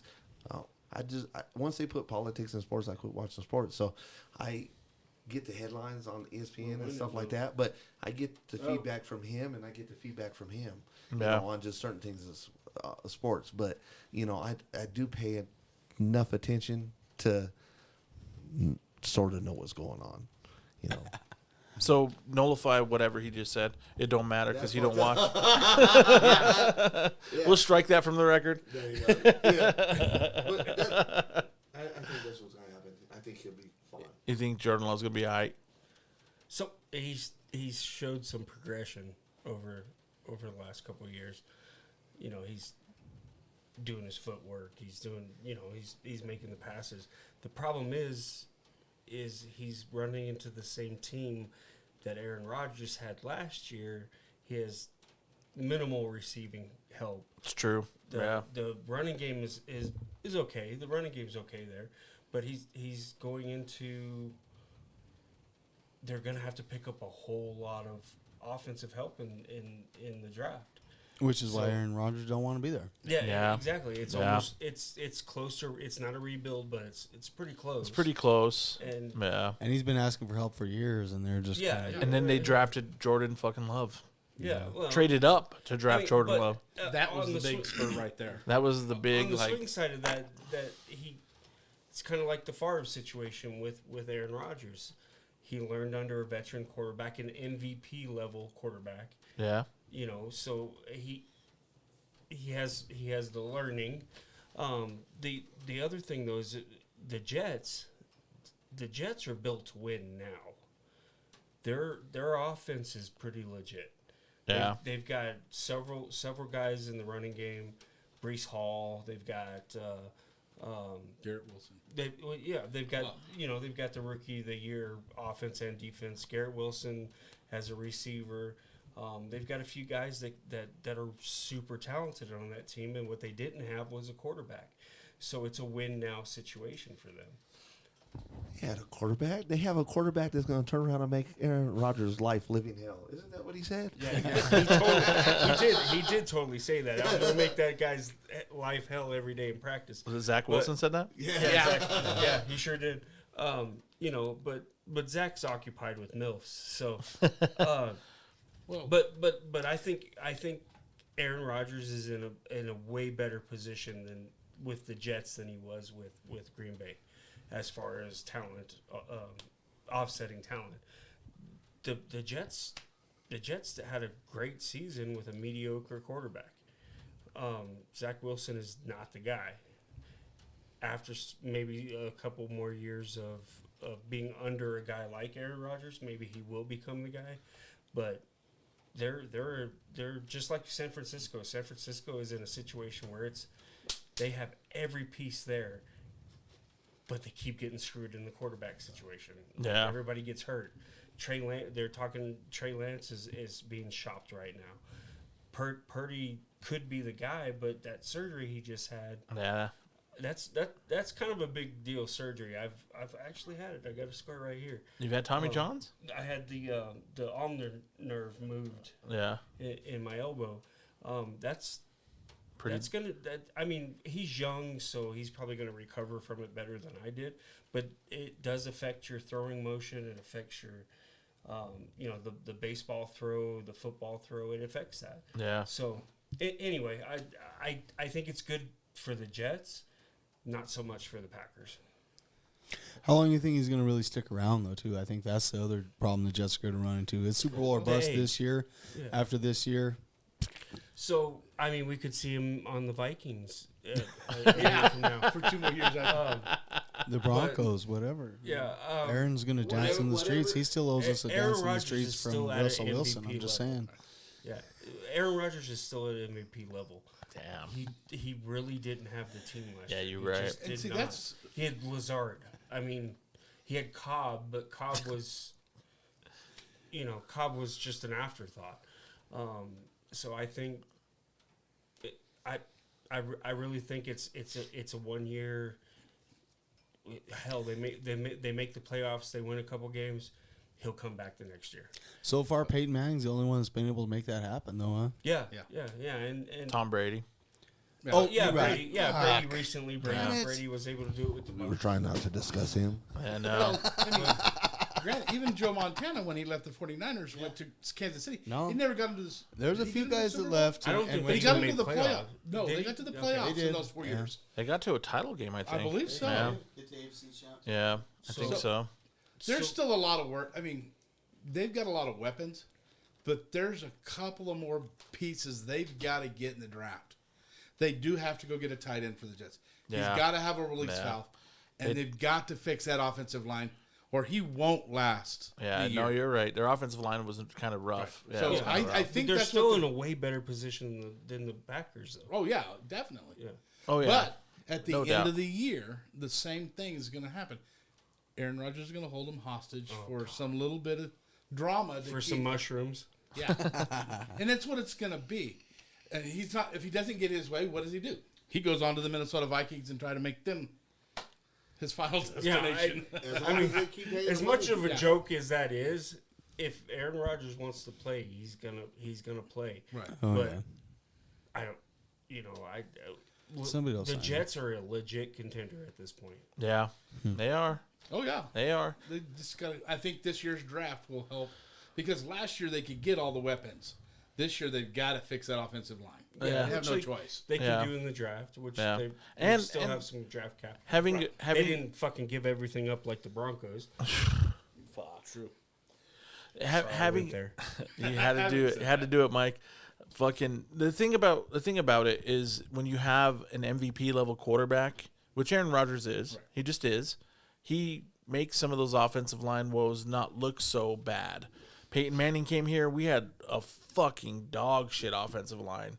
And because he can make the reads and because he can make the audibles, he can make the quick throws. he made the right He decision. can make the right decisions, get the ball out of his hand quick. It makes that not be such a bad. It covers up a lot of And scars. Rodgers has that. He does have that. So he But last year's statistics for Rodgers What was was the it? worst year he has had. But that But yeah, but that's I what I was understand. saying. It That's- was. that That's true. He It had was. no receiving core. It was. Period. Right. I mean, Lazard. That's And their really offense- all he had. I can't say that because look what he did to the Dallas Cowboys. Oh, And we had one of the best. but that better was defense. defense. That Right. wasn't Rodgers. Right. That was the defense. So Yeah, the thing is I think that Aaron Rodgers, if happy, will do what Aaron Rodgers does. Right. yeah. And he's in New York now. He has the New York media to pay full attention to him and his hair, long flowing, Oh, he's beautiful gonna get hair. he's gonna get the. He the, also- the attention. He also has fucking our old boy, as his offensive coordinator. Hackett? Yeah, he has Nathaniel Hackett. He's got like a safety valve, like his comfort blanket there. Right. So I think a lot of that's going to make a difference. So I think Aaron Rodgers is going to be all right. He got his bowl of green M&Ms in his It's not Skittles. Well, hey, it's just like someone here said, if he's happy, he's going to do Aaron Rodgers things. Yep. Hey, no, it's no different than freaking, let's take Russell Westbrook. That's true. You know, he wasn't happy at Oklahoma City no more, so he played like shit, got traded to the Lakers. He didn't like it at the Lakers, so he turned around and played like shit. They turned around and put him in. They put him in the Clippers, and look, I seen a stat the other day. He was, maybe it's today, but at the Lakers he was only averaging 15 points. He's at the Clippers. He's averaging 26 points a game, and playing hard defense. Yeah, he's happy. It's what it is. It makes a difference, man. Yeah. You know, and that's what everybody. Yeah, Rodgers definitely wasn't happy. That's what everybody's doing. Yeah. No, I've talked about that too with like the locker room culture. Like when we say, oh, you know, people say, oh, well, we could have had Josh Allen or whatever for the Broncos. Yeah. But if he came here, he We might got not have got along Chubb. with the coaches. He might not have gotten along with. Who knows? We could have ruined his fucking career. We had Vic Fangio at that time, and everything I hear out of the Denver, out of 104.3 The Fan, Derek Wolf, everything I hear is they're like, fuck that guy. Yeah. They can't. They couldn't stand Fangio. They couldn't stand his culture. They couldn't stand how he was with players. And if Josh Allen would have came into that, defensive who coach, but Who he knows? was not a head coach. right? He just wasn't. All those things make a fucking gigantic difference, and that's why I think the Broncos are going to be all right, because they have a coach that has culture and has discipline and is not just going to be ran over by his players. And getting that set is one of the biggest keys. We got Sean Payton, man. Yeah, that's huge. That's huge. The culture is going to change. It's going to be for the good. He's Denver's gonna have bounties. Fuck it. Fuck it. If he gets That's what it takes to win. if we get a Super Bowl, We paid fines for cheating before. It's cool. Mike Shanahan paid fines for cheating. It brought us 2 Super Bowls, so fuck it. No, that's a huge difference maker, though, is having the right staff, having the right coaching staff. Yep, Sean absolutely. Payton he's an offensive genius. You switch jobs and you might not get along with all your new coworkers. You know what I mean? Whatever. It's true. It might not even be the coaches and management. It might just be the rest of the team that you just don't like or don't vibe with for whatever reason. Honestly, It's true. Breeze became better under Payton. Oh yeah. Oh He yeah. became way better. Yeah. And that continued throughout his career. I mean, it may take a little while. I don't. Russ is he's a dominant quarterback. I mean, last year, a lot of our problems were play calling. It was the offensive line breaking down. You know, so There were a lot of things. There was a lot of things. It was a culmination of a lot of things. Russell's fault. It wasn't, but he definitely didn't fucking help things. Well, no, but he's got. I agree with that. At the same time, having your own personal coaches, having your own this, that, and the other, paying these people, and now they're not allowed in the building. Maybe that'll help. Jay Keeps. Yeah. You know, my big thing is if you're not happy with the way the coaching is, why don't you guys all team up and say, hey, let's start running this shit our own way and see if we can win some fucking games. Turn around because you're the team. You're out there. You know what's going on. Yeah, you got the coaches, but if shit's not good at home, you need to start doing your own thing and see. You might say, hey, look. Yeah, I don't think so. There's certain, but I'm saying there's certain things you can turn around and I'm not saying fully go out and just ignore everything the coach is saying, but turn around and be like. Sometimes they'll have like player only meetings and shit like that. You know, like that I understand, but that's different than having as your own. You have to have everything in place properly. Right. There has to be fear of losing your job. There has to be fear of discipline from your coach. There has to be all these things. And for the longest time, the Broncos ownership situation was fucked. Completely a nightmare. Right. And when all those things aren't settled, there's nothing that's going to keep everything lined up. And if you're, as a team, if you're like rebelling against everything, it's not going to work because the coach ultimately has the say. The GM ultimately has the say. And they're just it's going to be like rubbing wrong against each other. but I guess what I'm trying to get at, let's take the Seattle Super Bowl where Russell Wilson threw the interception. You were running the ball good all day long, Jesus. Why would you not give it to Marshawn Lynch on the freaking goal line? But that's what I'm saying. As players, you should have known that was the wrong fucking call. Well, I could tell you why. You should have said we're running it because they didn't want Marshawn to be. They didn't want Marshawn to be the. Hey, he won the game. Well, it was one of the best running backs of all time. It was we're getting Russ his touchdown. We're getting Russ his thing. It was the coaching. It was all that. It was all that lined up to where this is what we're gonna do, and Russ is like, fuck yeah, this is what we're gonna do. Yeah, you know what I mean. So like when people put themselves in front of the team. When individuals put themselves in front of the team, it never fucking works out. And that's what I'm saying about the alternative coaching and stuff that Russell Wilson has. That's pretty much putting himself in front of the team. Oh, 100%. Yeah, and see, they're Hackett Sean allowed that. Nix that shit. Everything that happened last year was putting Russ in front of the team. Every single thing. He shows up to fucking... he's the face of our franchise. It's... Agreed. At that point, but if you want offensive linemen to block, if you want defensive players to play, if you want this shit to happen, you can't run a team that way. You cannot. Those guys see that shit and they're like, well, why is he more important than me? Why is he gonna get this special treatment? And they're not gonna play for you, man. Right. Well, you know what? You know what those Bronco teams of the '90s had? They had reverence for John Elway. Right. When he ran in that Super Bowl and they had that helicopter play, they were like, this motherfucker wants to win. Yep. He's giving up everything to win. Yep. And he's going to fucking put his life on the line so we can win. And we're going to rally behind that guy. They're not the guy that shows up with a fucking giant truck with a fucking snorkel on it. Same thing. And fucking has his own office and has his own coaches. Same thing even with Peyton. Everybody wanted to come play with Peyton because they knew what was up. Bro. Right. They knew what they were getting with him. Yeah. As a coach or as a leader. With Peyton, that was a huge risk because they had no idea what was going to happen. As far as them signing him, but I'm saying once they signed him, people wanted to come play with Peyton Manning. Heck yeah. You know, they knew. He earned that respect. Yeah. He earned that throughout the NFL. And absolutely. If Russell would have went back to Seattle and they brought in new guys, he earned that respect with them. The coach is giving them. So now he's coming into a whole brand new team. The coaches have elevated him. Yeah. And he hasn't earned the respect of the Broncos' offensive line. No. Or his the players. Fans, so the there owners, was a big disconnect going into that season that way. When you have a quarterback here in the offense. Right. In a couple of years, maybe if he does a little winning or gets to the playoffs at least, earn your little clout here first. But Peyton was a legend. At a brand new coach. Yeah, we're looking at a whole different situation that can give him the benefits to do that. Yeah, and we had a brand new coach, right? Last year. And they changed too much shit last year too, all at once. Yeah, there was no way that was going to be successful until everybody at least got to fucking know each other. I mean, fuck, they didn't even fucking know each other yet. Yeah, it's true.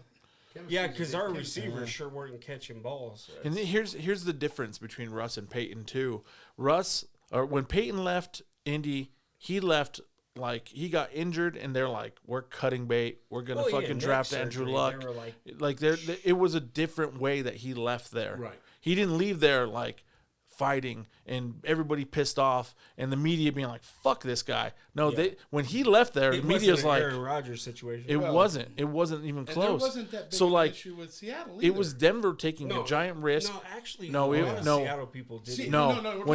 When Russ left Seattle. The fans were done with Russ. Right. The media was done with Russ. The coaching staff was done with Russ. They're like, we're sick of this bullshit. Yeah. We're sick of your entourage. We're sick of your me bullshit. Get the fuck out of here already. It was the entire community. And as soon as they got what they got for him, everybody's like, we fucking fleeced the Broncos. Mm-hmm. And here in Denver, I was like, what the fuck? We don't know any of that stuff. And when I was like, oh, man, we got Russell Wilson. We got this fucking Pro Bowl quarterback. We got a Super Bowl quarterback. You didn't have all the history. I had no idea what was going on behind the scenes. And now after he leaves, it all comes out. And you're like, oh, okay. This is why they were so happy. Yeah. Seattle's coaching staff and their player personal stuff had Denver snowed. Oh, big time. They fucking catfished the Broncos like nobody's business, bro. They fucking nailed them. Part of the biggest problem was the Broncos started listening to the fans a little too much, too. I agree. And they did what made the fans happy instead of what was good for the football team.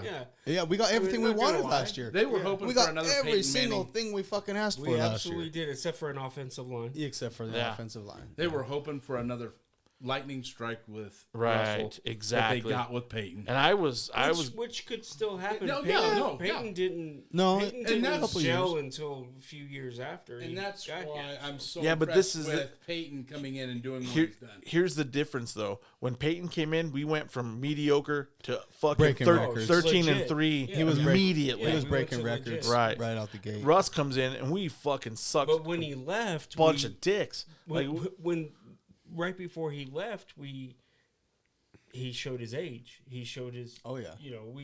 Our defense won those. absolutely. that championship. But without Peyton, we wouldn't have got those Oh, guys yeah. on defense. No, exactly. So I mean, like The only reason they were here was because of him. right. Yeah, So like DeMarcus as Ware. soon as Russ left Seattle immediately got better with a shitty quarterback. I know with fucking Geno Smith. They- Geno Smith. they holy imme- shit. They immediately He went was to the there too, playoffs. but long time ago. So that whole situation makes a huge difference when you have a me guy running your franchise, and then you even get rid of him. You don't really even add anybody else. I mean, the only additions they got were the guys they got when the Russell Wilson trade. I mean, they brought in Drew Lock and Shelby and Noah Fant, and Didn't really. They didn't Fant really- is the only guy that really played it. they really contributed to Shelby a little, but like they didn't need him as much. And Fant, I hated to lose Fant because he's a monster. Yeah. he's a good tight end. But that makes the biggest difference. And if Aaron Rodgers goes to the Jets and he's happy, watch out, NFL. Watch out, because when he's happy and he's playing well, he's fucking top 5 quarterback. MVP numbers. He's Yep. gonna be happy. And he's got the weapons. Yeah. So, And the Broncos gave up so much for this crowd. well, So you're- much. Yeah. So much. Look, Garrett Wilson is gonna have over 1,000 yards receiving. You already know. Oh, Garrett Wilson's going to be a monster. Hey, for all you listening, pick up your Garrett Wilson cards from me this weekend. Denver Card Show. Hold on, wait. That is the man. You don't even have any. How they gonna pick him up? What he doesn't know is I do. Yeah. You don't know. That's now you're in the the best dark. thing. That's The why I'm best the thing. bitch. The best thing about Pump image it and cards, dump The it. best thing about image cards is there's always a surprise. You know what is this is honestly what's cool about us three, right? Then this is no bullshit. It's just like he said, I don't know that we have cards, right? Him and I can talk, and he don't know shit. We surprise him. Him and I can talk. We surprise the shit out of him. It's like, but it's That's one of those. Mike Harris doesn't like surprises. I just want to point that out. but sometimes it's just one of those. Not Jeremy surprises. They're skiing. It's one of those things with us that it's just like we just have to talk real quick and make a decision. It's like we try to do a collaboration, but sometimes it's just got to be a spur of the moment thing. It's like, hey, we're just letting you know that we turned around and did this. Executive. I I just call it want to an let everybody executive know decision. I'm making an executive decision, and we're keeping this Trevor Lawrence. but Or I'm selling it. but hey, but So far, I've not made an executive decision, but I hear will soon. He has the option to make executive decisions. He's got a veto card. Yeah, I got. Yeah, mine's word no. the good Mike loves no. the good thing is that all three of us know, for the most part, we're not going to do anything To destroy. destroy the image name or make it a bad thing. Well, it's also You know, about our relationship. except for someone coming to a podcast and says he's not drunk, but I think he's a little tipsy and he talked a little too much. No, I'm good. He's like, no, I'm all right. He's a, I'm good. I'm not paying attention, but I'm good. He's like, I'm on my phone, but I'm good. You see what had happened was Yeah, that leash got pulled I'm out. looking at school delays for tomorrow already. So Oh, wow. I didn't know you're still in school. kids. He has a senior. I didn't know I was in school either. Shit. I didn't do any of my homework. No homework. What the fuck is homework? I don't know, man. I didn't have that in high school or Yeah. junior high. That answers a lot of questions. I heard a lot about it. I heard a lot about this homework thing, but Fucking nerds. yeah, those guys were nerds. I'm with my people wanna right hear now. half These our are my people. conversations. Fucking nerd. Where did you take your math class? Where did you learn to read? Don't know how to read. Spelling. Okay. You should see our texts. Well, it's a lot of speak texting. Well, so, Right. text shit is. but me trying to speak text at I my give work him a because hard I'm time, in a plant, and so the machines are oh, so it means turn around. Is it a weed plant? You stupid. But Most you of the know, time so he's I'm driving sitting down there. the I'm road. sitting there trying to speak text. I may be stupid, but I make these motherfuckers laugh. That's what it's all about, man. That's for sure. But we'll move on, boys. We'll move on to our second topic under the sports element. Wait, there's more? You want to just jump to the UFC? Yeah, let's do Let's it. just jump to the UFC. Word. It's Jeremy about got some- It's about that time. Boxing, don't you? Oh no, we was just going to talk about the tank data and we're talking UFC, boxing, UFC, two different categories. I know. Go ahead. So let's see, UFC this last week we had a little fight night action. There was a few fights, nothing overly big as far as rankings, things like that go. We had the women's featherweight on the undercards, and so I love Little Women. Norma Dumont took on Carol Hossa. And if you don't know Norma book. Dumont, she has a dump truck, boy. Yeah. So You she's might- not a little woman? Nah, yeah, she kind of a little bit like the way her little dump truck jiggles while she's fighting. It's kind of it's worth the Google. It's worth a watch. It's worth the YouTube. So It's not censored, is it? it's kind of cool. I'll They don't just say blank that out. Yeah, so she ended up taking on Carol Rosa. Damn right. Yeah, she dominated her pretty well, and yeah, that was one of the first fights of the night I caught, and I was just like mesmerized. So it's Jiggle, pretty dope. It's worth the YouTube for sure. Lightweight, we had Bobby Green took on Jared Gordon. Jared Gordon's the guy that beat Patty Pimblett, or a lot of people say He beat him, yeah.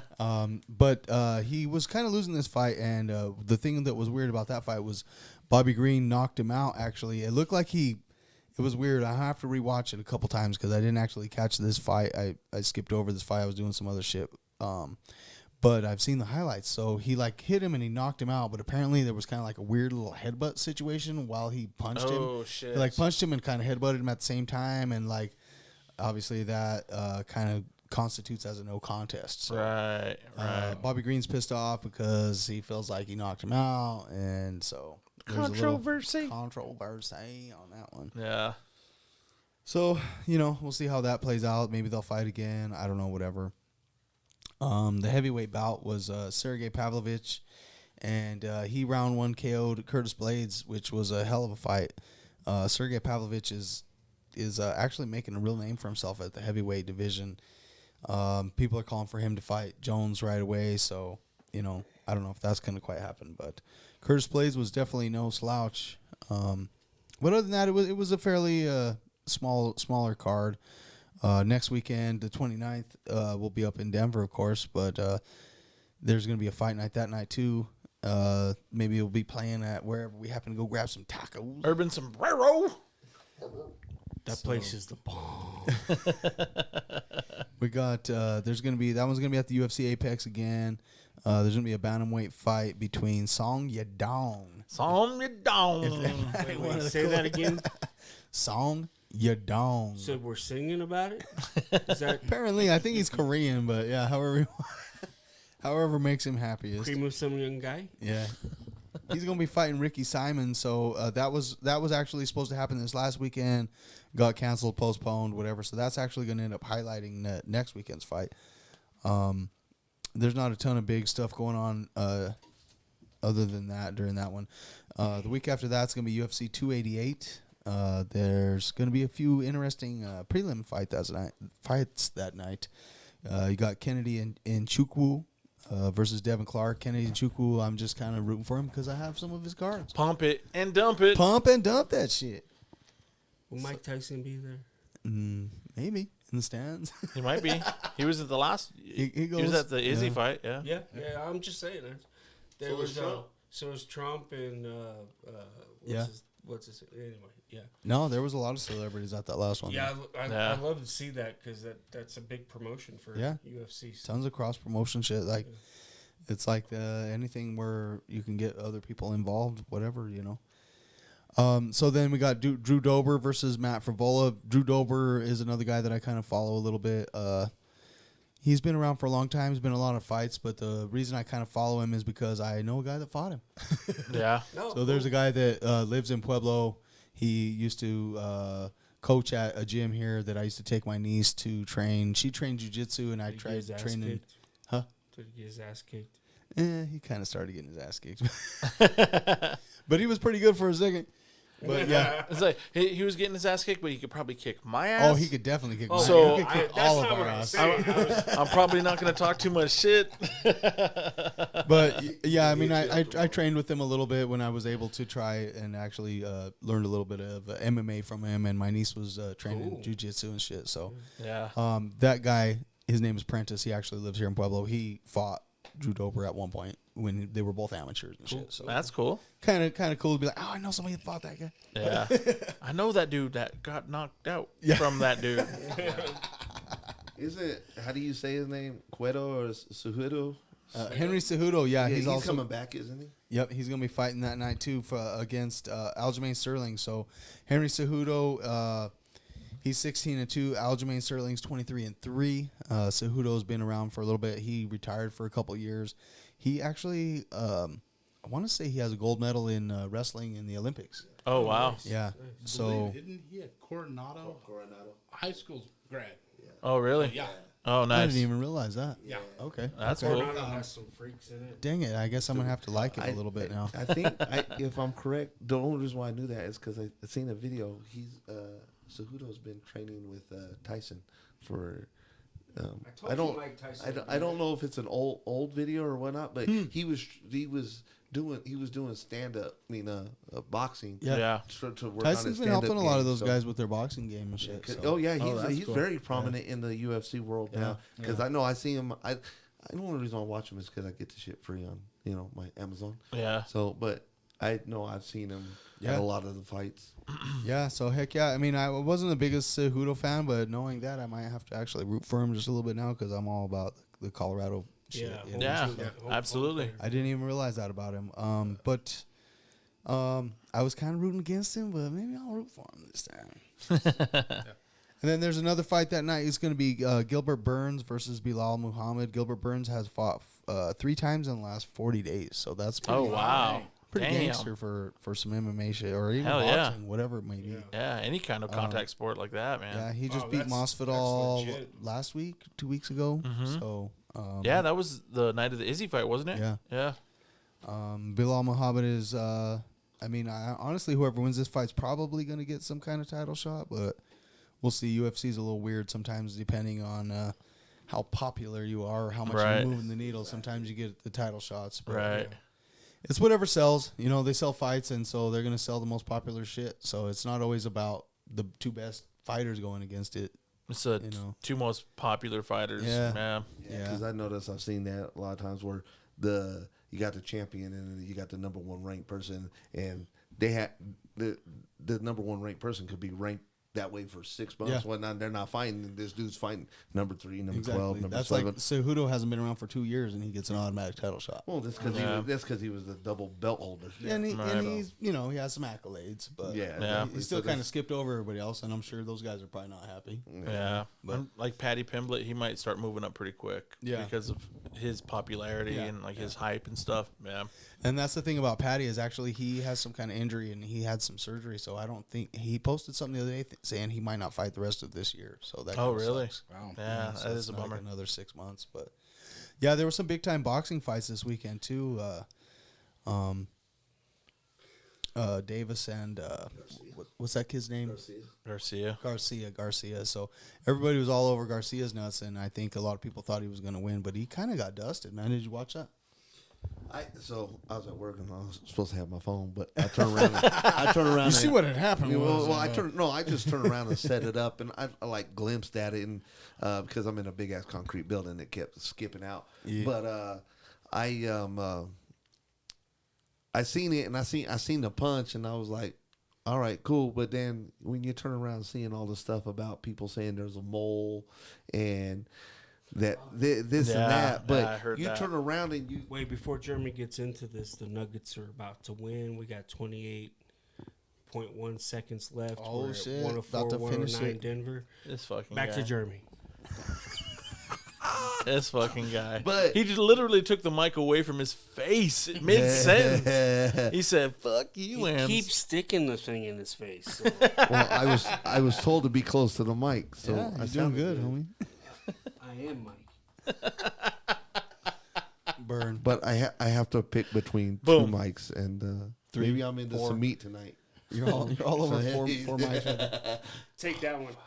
Yeah, no, I But- saw He's something already about that taken mole you. thing too. Talk. That he said that apparently there was a mole in Yeah, well, it's because it's a Filipino or something like that. He came out and said that he was a sparring partner, and he hurt Ryan on that side, and he leaked the information. Oh, shit, really? interesting. Yeah, he leaked the information to Tank, and so that's how Tank He knew. But then, Yeah. but then you're sitting he was sitting hurt. here and you're looking at the fight and the way Tank was down there. It, when you watch like WWE matches and they're all locked up, they're telling each other, "Hey, I'm doing this to you next." It's time for the suplex, bro. Yeah, it's like, you ready? But and so it's almost like the way he was down. He's like, "All right, open up your rib cage for me so you can take this punch." He was like, he's like, come over top. It's like, boom. But a lot of people are saying the way he got hit, he shouldn't have dropped because it really wasn't a hard punch. But if he was already hurt there, Right. Yeah. I just don't know. And it took him a couple seconds too. He hit him, and then he was kind of like, well, they say and then he was like, "Ooh." they say Yeah. a liver shot takes how it rocks you, it takes quite a few seconds for your body to be like, okay, I'm shutting down. Yeah. Yeah. No, it happens in UFC quite a bit, actually. Yeah, the guy will get a body blow, and they'll They'll get still kicked in kind of the in the liver or something. And they just sit down there like, "Oh no." He's like, no, can't take this pain no more. like it's like a delayed, and then the body like catches up and is like, no, crazy how you're that- going down, bro. Well, they say the liver shot is one of the ones that your body just turns around and just like it shuts down. Yeah. Depending on how hard you get hit, you can actually just throw the fuck up right away. Like, Yeah. but Yeah. I don't want to find that out. Oh, me neither. Man, this shit is getting tight. Yeah, man. 111, 109, Nuggets up by It's tough 2. for me to get into boxing anymore. We've got 3.4 I did seconds watch left. that boxing match, but it was kind Go of like Nugs. just because it was so hyped, and it was like it was almost like an obligation to watch that one, just to be able to like say you just watched it. Yeah, for sure. Like I don't know who I was talking to. I was talking to some guys at work. I said, I understand you're promoting the fight and everything, and so you're supposed to talk shit to each other. But I'm going to tell you right now, the last thing I'm going to sit there and talk shit about is I'm going to say, hey, I'm knocking you the fuck out in this fight. Because then when you turn around and get knocked the fuck out, you got to explain how come you didn't knock him the fuck out. It's just, yeah, it's true. I would talk stuff. Hey, I hope it's that, Be confident, Yeah. but don't make promises. that you can't keep. Yeah. Don't You don't know what's write gonna a check happen. your ass can't cash. Yeah, for sure. It's true. It's true. So when I was I really like watching fighting because when I was a kid, we had everybody over at the house for fights because we had a cheater box on the cable. Yeah. Oh, so yeah. we were stealing that shit. But we got every pay-per-view fight for free. Yep. I watched a lot of Mike Tyson when I was a kid. Yeah. Oh, yeah. That's why I always kind of mention this. I know, but I watched that shit for free. I didn't have It makes to do it that much better. pay-per-view and, Makes it sweet. The good old days when it was Saturday night fights. Oh, yeah. yeah. Oh, yeah. Back in HBO had no, fights. HBO had it. Yeah. It was just straight pay-per-view, but man, we used to have fight parties. Oh, yeah. It was Oh, good yeah. back in the day. Well, come on, think about it. When we was kids, you know, I know we all different age, but we still grew up in a time when there was We're all close to the same I know, age. but- We're all fucking old. Yeah, but he hasn't even hit 45 yet. How old are you? 44. Close. See, he told you. So He's no, old like no. us. So here's the big thing. Baby. Who remembers, Saturday Wide World of Sports? Oh, yeah. Or oh, yeah. Oh, you yeah. know, come on, yeah. the bowling, the pro bowling tour, and Pete Weber. You know. Oh, yeah. And the song with the intro song to PBA was Centerfold. You know, I remember that. Or like, you know, Monday Night Football, Howard Cosell, and you know, just all that stuff. But Yeah. I really remember Saturday morning watching the Worldwide of Sports. Oh, yeah. I used to watch it every Saturday. Yeah. Wide World of Sports. There we go. Yeah. But you know, so it's just you miss a lot The of that thrill of stuff. victory, the agony of defeat. There Yeah. you go. You know, I'm not gonna lie. Why ever they don't have that on anymore? Who knows? But it was. And they used to have all the cool NFL videos with the highlights, with the Oh, yeah. or the blooper videos and shit like that. Yep. And They used to have, it was Ahmad Rashad would do the NFL football highlights. Yeah. Joker just put us up by 3. oh shit, it's about over, 2.5 son. 5 seconds left. 2.5. 2.5. Are we Let's going to do close it. it out? I mean, 2.5 is an eternity in basketball. It Can is. be. Yeah, especially with Anthony Edwards going to hit this 3 on you. Watch. Oh, Nope. man. Why would you say that, Ems? Because that's the way. He's not a Nuggets fan. That's the way the script is. You know, it's everything's about the script. You know, I think it's funny hearing about all these controversies and people talking about the NBA's rigged, the NFL's rigged, and you hear about that all the time. But can you imagine the coordination it would take We've to talked make about that so many those times. Yeah. games rigged? But if Somebody it's not, would've- why do a whole bunch of old players come out and say that it is? Who? You ain't ever seen the TikToks where There are a couple there are players that have come out and said there's a said story this on and it. that, or there's a storyline. Probably guys that didn't win. Yeah, yeah, exactly. Those are the guys that Guys in the G League. You know? Yeah, Charles yeah. Barkley. Barkley. Barkley wasn't a bad. But I'm not. I would. No, he was a great player, but he didn't win. No, fuck no, he didn't win. He had to compete against Michael Jordan back then and Larry Bird. And Michael Jordan never won against Larry Bird in the finals in any playoff game. Never. Just because he finally had to retire. Nah, it's true. No, I know. He never won a playoff game or playoff series against Larry Bird. Who didn't? Jordan. A series. That's a small sample size, though, man. A couple of No, years, it is maybe. because they only played him like twice. Yeah. Right. And Larry Because Bird. Larry Bird ended up retiring. He was already 6 years ahead of him. Because wasn't he a rookie in? He still never Was beat it him. was it 81 or 79 that he was a rookie? Who, Jordan? No, Bird. Same year, 80. Same, Was it 80? same year as I Magic think- Johnson. Yeah, so Yeah. it was 81. So that he's still like 5 years. Still had 5 years on Jordan, 4 or 5 years on Jordan. He didn't play a lot. They didn't. And when What and I'm you gotta think, saying, but and no, and though- I know what you're saying, but I'm just saying you gotta think. How many times did they play in a deal? 2.2 seconds. 2 times. They played twice. Yeah, so so what? He didn't beat him twice. So what? Who cares? Larry Bird is the only shit talker That could Back it up. that could back it up in the NBA. He could straight up tell you what he was doing. what he was doing, when he was going to do it, and how he was going to do it, and then do it against you. and not even use a condom. Yeah, Yeah, he probably. I'm a Larry probably Bird did fan. use a condom. I love me some Larry Bird, but he's not the only one in the NBA that could ever do that. Michael Jordan did that Oh, for I'm not saying decades, he's the bro. only one. I'm Reggie just- Miller did that shit. There's a Yeah, lot. Reggie Miller was. Yeah, but the what he He's all he goes. I'm not saying he's the only one, but you literally said he's the only What one. he was saying, he's the only one that Larry Bird is literally the only one that I've ever heard people say he would tell you exactly what he was going to do. Magic's even Jordan- said that, I think. Yeah, that's Magic not- said Jordan just did it. He didn't tell you what he was going to do. Larry Bird looked at you and said, "Hey, I'm going to turn Shit around talked and and give you then- a kiss Yeah. and hit the That's shot." what I was saying. Yeah, not, so- not that he was the only one to beat him. That he was the only one that would talk shit. And the and back it Nuggets up. finished him off. Yep. Nuggets won. Nuggets Ant-Man won. took that 3. And Let's go. Nuggets move Brick. on. Went a little long. Hey, look who shot the ball though. I told Ant-Man. you. Edwards. Yeah. So Edwards did not make the shot. Brick. Brick City Can't handle the pressure. Should have swept him. should have swept them. Yeah, I should have. Yeah. That's because the Nuggets couldn't handle the pressure of Game 4. You're not wrong. Now they wanted to win at home. Yeah. They wanted to win in front of the home crowd. Yeah. I would have. I've always said that, but I've always said, why not lose a game and go win it at home crowd? But then, you know how many times you might do that and turn around and give the other team the momentum, Yeah, and you can't get your momentum back. Oh yeah. I'm like, no, take that shit. Take that shit now. Yeah. Well, they should set it up to where Game 4 is always in front of the home crowd, just in case for that. You know. Yeah.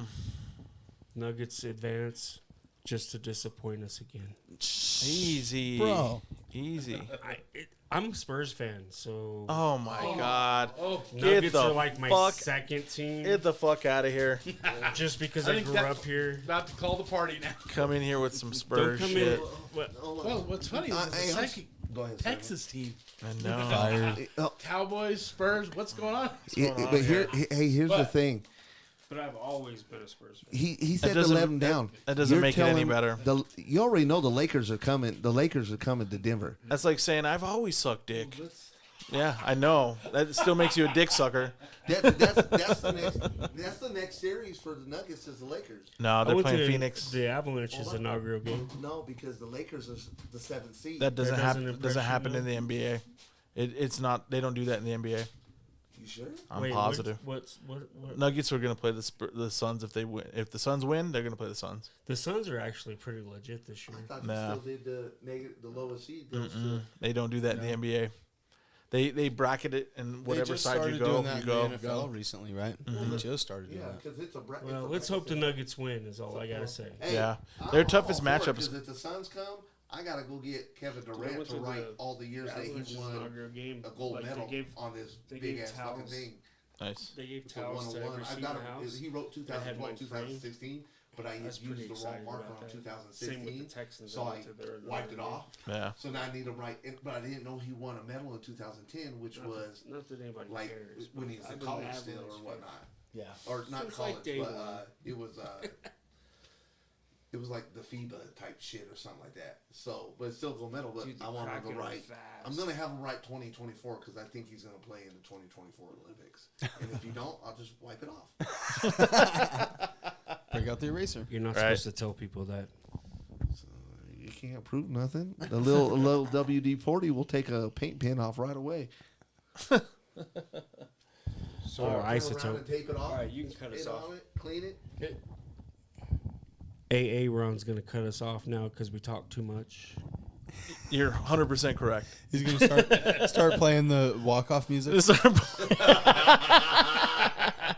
These jokers are No, it's all good, Curtains guys. closing. It's all good, guys. But we'll end it. We'll wrap it up. It's getting late. It's Nuggets won. It's getting late. We'll wrap it up. We appreciate you guys coming down. Thank you. We I'm super stoked that you guys are able to make it, and thank you guys so much. Yeah, take Hey, your we hand wanna off, take your appreciate hand you off the guys. mic. You're like, We want to appreciate you guys for having us, and Thanks, guys. We can't, Yeah, absolutely. can't wait to have dinner on Saturday night, and we'll hang out and do some more bullshit. And absolutely. I'm not bringing these guys though. Thank you guys. Appreciate you guys so much. Thank you. Come check out the Denver Card Show. We're all going to be there. We're going to be fucking jamming out. There's going to be cards slanging and moving all over the place. Come find your grail. Come find your grail at the Denver Card Show. Mike, stop fucking with the mic. And The other mic. I'm just gonna shut it off so we can call it good. but thank you guys once again. Appreciate you, and we'll get you back on, and we'll do this again. Jeremy, you got anything you want to hit up before we get out of here? Man, good game. Good luck. Good luck every this weekend. Everybody selling cards, make a bunch of money, Yeah. and we'll see you then. All right. Hey, come over. The one thing I seen him eyeing the wheel last time. He was tempted to spin Dude, the I'm wheel. such a gambler, bro. You got to spin it at least once, bro. It's worth it. Did you do it? Oh, I The will. wheel's worth it. No, I didn't. I couldn't get away from the table. Hey, you come see me. I'll give you one 2 free for spin. one. Some 2 for One one. free spin. I'll give you a free spin.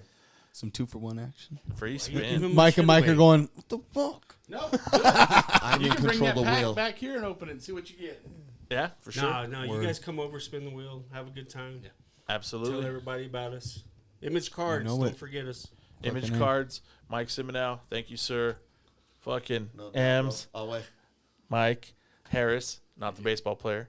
And you can come see these guys at the fucking Denver Card Show, the Springs Card Show, and hopefully the Pueblo Elements Card Show soon. Yep. Come give them a hard time. Come give them a hard time.